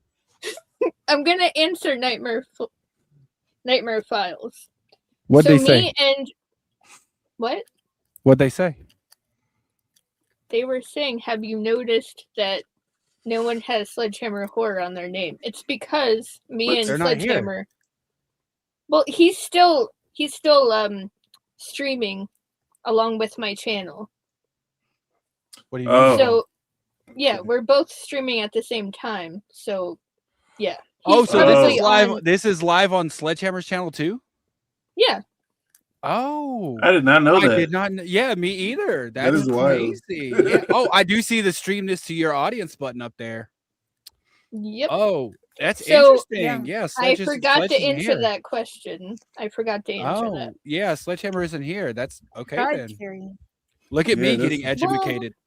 No. What I was the reason I had the finger is the comment I was going to make. The reason I don't think that's the case, Jordan, and I hope I'm wrong, but the reason I don't think that's going to be the case is even if Stu comes back in part 8, it still doesn't make up for the motive of 7. Like, it doesn't change the ending of 7 because Stu had really nothing to do about it. And I think that's the problem, is that they tried to use Stu, but Stu doesn't fit into their motive at all. Like, but here's the thing, though. Again, like I said, because it depends on what you mean when it comes to the motive. If you're saying how enjoyable the motive is to you, or if it makes sense. None of them actually make sense when it comes to like. I think most of them make sense. Are we talking about justification or just for their personal? Like what do you mean when you say they make sense in general? Like motive, the reason they're doing what they're doing. I know, but okay, I'm saying they're all still goofy though. That's what I'm saying. Not really. Dude, Billy wants to kill Sydney. Sydney didn't do anything to him, bro. Okay, so see, you're that's not why. That's not like why he's doing. That's not motive. He's crazy. His motive is he wants revenge for his mom abandoning him. He's directing at Sydney. But Sydney didn't have anything to do with it. Exactly, but that's not his motive. That's his target. Target, motive, and plan are all different things. They're separate things. Motive is, a motive could be like, I wanna hurt people because I was hurt as a child. It doesn't matter who I hurt. My motive is I want to hurt people because the reason that my motive is because I was hurt by somebody else. I want to hurt a person. The motive doesn't matter to the target. Like their motive in 7, or at least Jessica's, was you weren't in New York, and that what did she say? That really fucked me up. Yeah, the fact that Sydney wasn't in New York. Yeah, Ghostface attack isn't a Ghostface attack without her, is what she said. Come on now, you got to admit that's the dumbest fucking motive we've had. No. I think here's what I think it really was, because she is kind of a parasocial. Do you guys need a room or something? What? Look, I like where he's going with this. Yeah. Look, okay. Who, me Go or ahead. You, Jordan? Okay. I think I'm agreeing with you. Yeah. Oh, fuck me, right? No. Go ahead, proceed. Let him finish.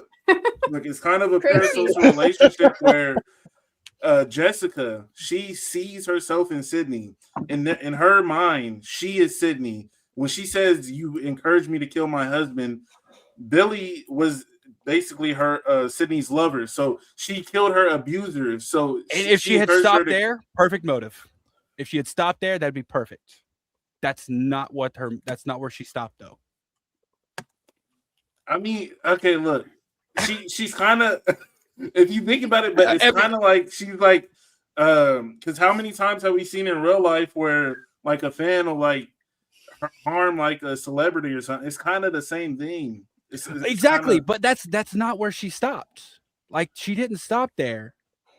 That wasn't what she wanted to do. That wasn't like her motive was. Her motive was someone needs to be living out this trauma. Oh, Tatum. Yeah, okay. She was doing too much, but I still feel like exactly. Like if she would have been like at the first part, if she would have been like, you encouraged me to kill my husband because you showed me that I could be strong, but then you let me down and you didn't live up to that in New York. If she would have said that and then just left it there, I would have so much less hate for it. But she's like, no, you can't have life after trauma. Your life is trauma. So I'm gonna make Sydney 2.0. Those are exact words she says. I'm gonna make Sydney 2.0. But look, that's dumb as shit, man. Look, to quote the great Fate Decided, You can't explain crazy. Do you really want to quote him? True. What? No, What it's about true. Fate? Well, he's the GOAT, man. Fate. Look, he said you can't explain. I think you're throwing the term "goat" out there a little loosely, but it's okay. No. It's He okay. has opinions for sure. Okay. Look, At the end he's of the great, day, man.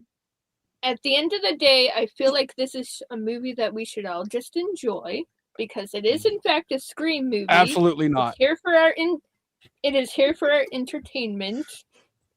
It has Sydney. She's a badass final girl in here. Okay, she's amazing. Man, This if they don't was bring Stu Sydney's back, don't story. bring her back. I think she This had was her cheesy story. She had cheesy 80s like action lines at the Moms end. Like are cheesy. like Moms are her cheesy. her husband is bleeding out 10 yards away. She's currently trying to catch a killer who, like 5 seconds earlier, had a knife to her daughter's neck. And she stops to mean mug the camera and say, "Oh, please." I fucking cringed so hard when I saw that. I'm like, what are you? Okay. How about you catch the fucking killer who's trying to off you right now? How about you not give an action line in the middle of this fucking, like, supposed to be tense chase scene? And it took, like, the tension was gone when she did that. Like, the whole audience laughed, and I'm cool. You played that for a laugh. That could have been a tense fucking scene that gave you good action. But no, you turned it into a joke. Jessica started saying, "Sydney," and then she said, "Please." Yeah, and I'm I like, remember that. It was funny. I'm like, what the fuck are we doing here? Like, we've left the realm of scary and turned it into a joke. She Like, was there being was sassy, man. Oh, like, don't fucking give me. I would rather watch Scream 6 than this movie. I would. Like, it's entertainment wise. I would rather watch 2025. I I know love what you did all last of summer. them. Okay, that's Oh okay, my you're- god, Beardy, no. you're tripping now. You're going a little too far, man. That's too much. All right. I take that back. That was a little too much. You're but you know what lying. I might have been telling a fib. Come on now. Come on. Let me the have kills, verbalize bro. for a minute. I think the kills bring it up a little more than it would be if they. For me, that was Art the Clown shit, I'm with man. Dom. But dude, see, I this like is what what I Dom get said. about like fans in general, but even Scream fans. It's like we want something, and then when it comes, then people are like, "Some man, they shouldn't have did that." People have been saying, "Man, Ghostface's kills are boring. All he does is knife people." And then Because Ghostface isn't there to entertain with kills. Ghostface is, for me, supposed to be there to carry out a mission, whatever that may be. Like, yeah, there's been some creative, like, fun stuff in the past, but like, it was never the focus. It was always like, I got to get this done. Like, you know what I loved about fucking Jill and Charlie after the reveal? Oh, you're muted. You got Sorry, muted. it's me. He's in timeout. Oh. Damn. I did not Wow. kick him out, I swear. That's Bad Carrie. He'll be I back. didn't kick him No, he out. I won't. just muted him. I didn't do anything I wrong. feel like you kicked him out. I did not kick him out, I No, swear. I've seen him do this before, and then he wasn't able to get back in. Oh dang! Anyway. Damn it! I wanted to think finish it's- his well, point. yeah, no, I mean, I agree with what you're saying. And then another thing is, like, everyone was saying, no more family killers, no more family ties, no more family motives. And they gave us that, and now we're all upset. Which, to be fair, I'm glad they did that in a way, but it was still lackluster. I don't know. Yeah. But yeah, I Yeah. see what you're saying. Look, they give I us will what say we're this. asking for the most part. If they don't bring Stu back, then then I don't think there's any more story left to tell with Sydney. I think that should be the end. I think they should Yeah. bring Sam and Tara back, and then have Stu be revealed, and that be like the closure to their chapter. They kill Stu. Maybe Stu kills Tara and some other people, maybe even Gale, and then boom, after Scream 9, Scream 8, and Scream 9. All of the Sidney Prescott and Carpenter storyline is packed up, and we start fresh. Not a reboot, but it'll still be in the same universe. It's just goes like a new final girl, and then Ghostface is going after her, and we don't know why. That's what they need to do. Like, we need to go off of Sidney. pretty soon. Yeah. She should have been. Her story should have been done like ages ago, in my opinion. I think they had a perfect ending for her in 3. Scream 4 though. Scream 4 was warranted, I think. Yeah, it was.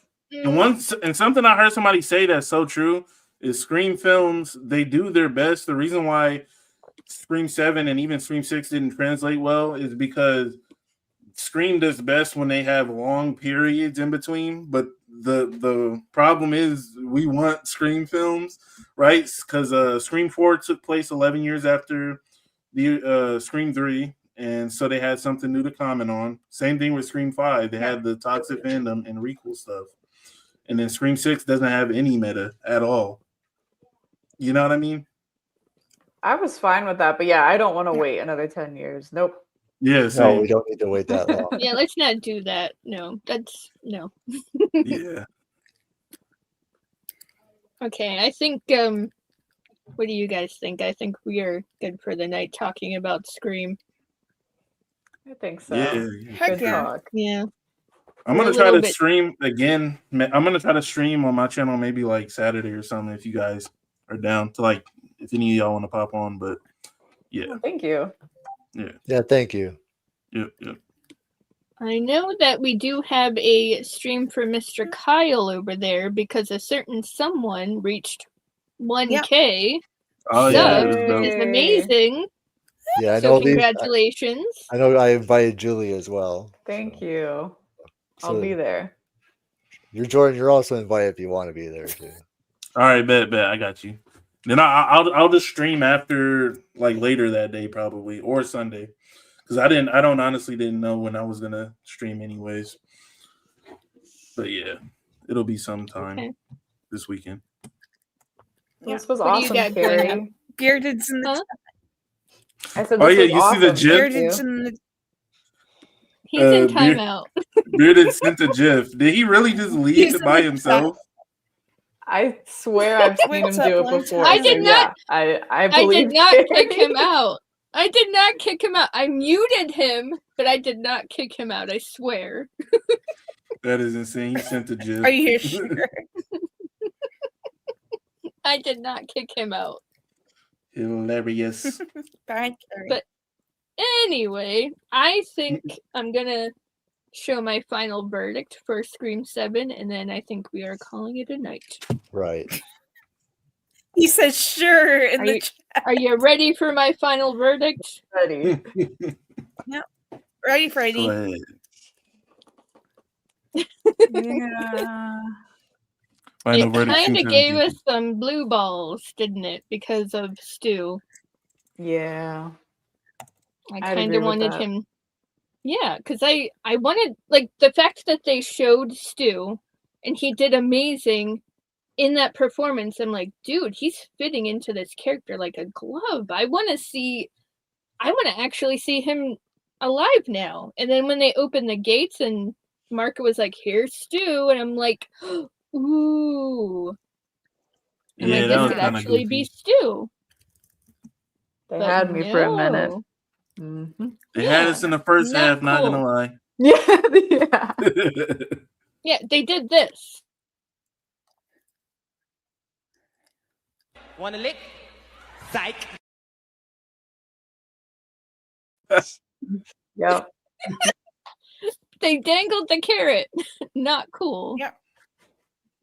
But they filmed the alternate ending, all right? So there's still hope. Y'all think it really was worse than what we got? No. I couldn't find have that been, really hard to believe. I think Look, they need to make Kevin write the next movie from the Mhm. ground up by Yeah. himself. yeah. And if he Two directs, people that's fine for too. each. But maybe get a career director, somebody who's that's their passion. You know what I mean? He didn't do a bad job in this one, but No, he didn't. But he yeah, did not. if they have to pick, like let him focus on writing the whole thing. Yeah. And have Yeah. somebody else direct. Yes, Yeah. please have him do the writing. He Because can do his writing both, is but it's fantastic. like, sir, like get I don't that want him script thinking right about nothing first. else. I want Yeah. him thinking, "Oh man, I'm gonna have to direct again. It's not my thing." Just Just have write. a John Lee Winnell thing. Like have Right. somebody like at the helm, Mm-hmm. and he can Yeah. like just be there to like bystand and observe. That's what I think. Yep. But he definitely needs to do the writing. Yeah. All right. So, does anyone have anything exciting going on at the moment? I know we have a watch party for Cape Fear on Thursday. Yep. Right? Yeah. Yep. Mhm. Thursday. And then we have your stream on Saturday. And Yeah. possibly Yep. Jordy down here might have a stream as well. Yeah. Whatever. Yeah. And then Jolie's just being a mod queen over there. I'm just a lurker. Yeah, but we love when you're on the streams with us too. So thank you for being here. I love everybody's take on the movie. So I think we are calling it a night, and I hope everyone has a great night. This has been super fun. So bye, everyone. Bye. Bye. All right.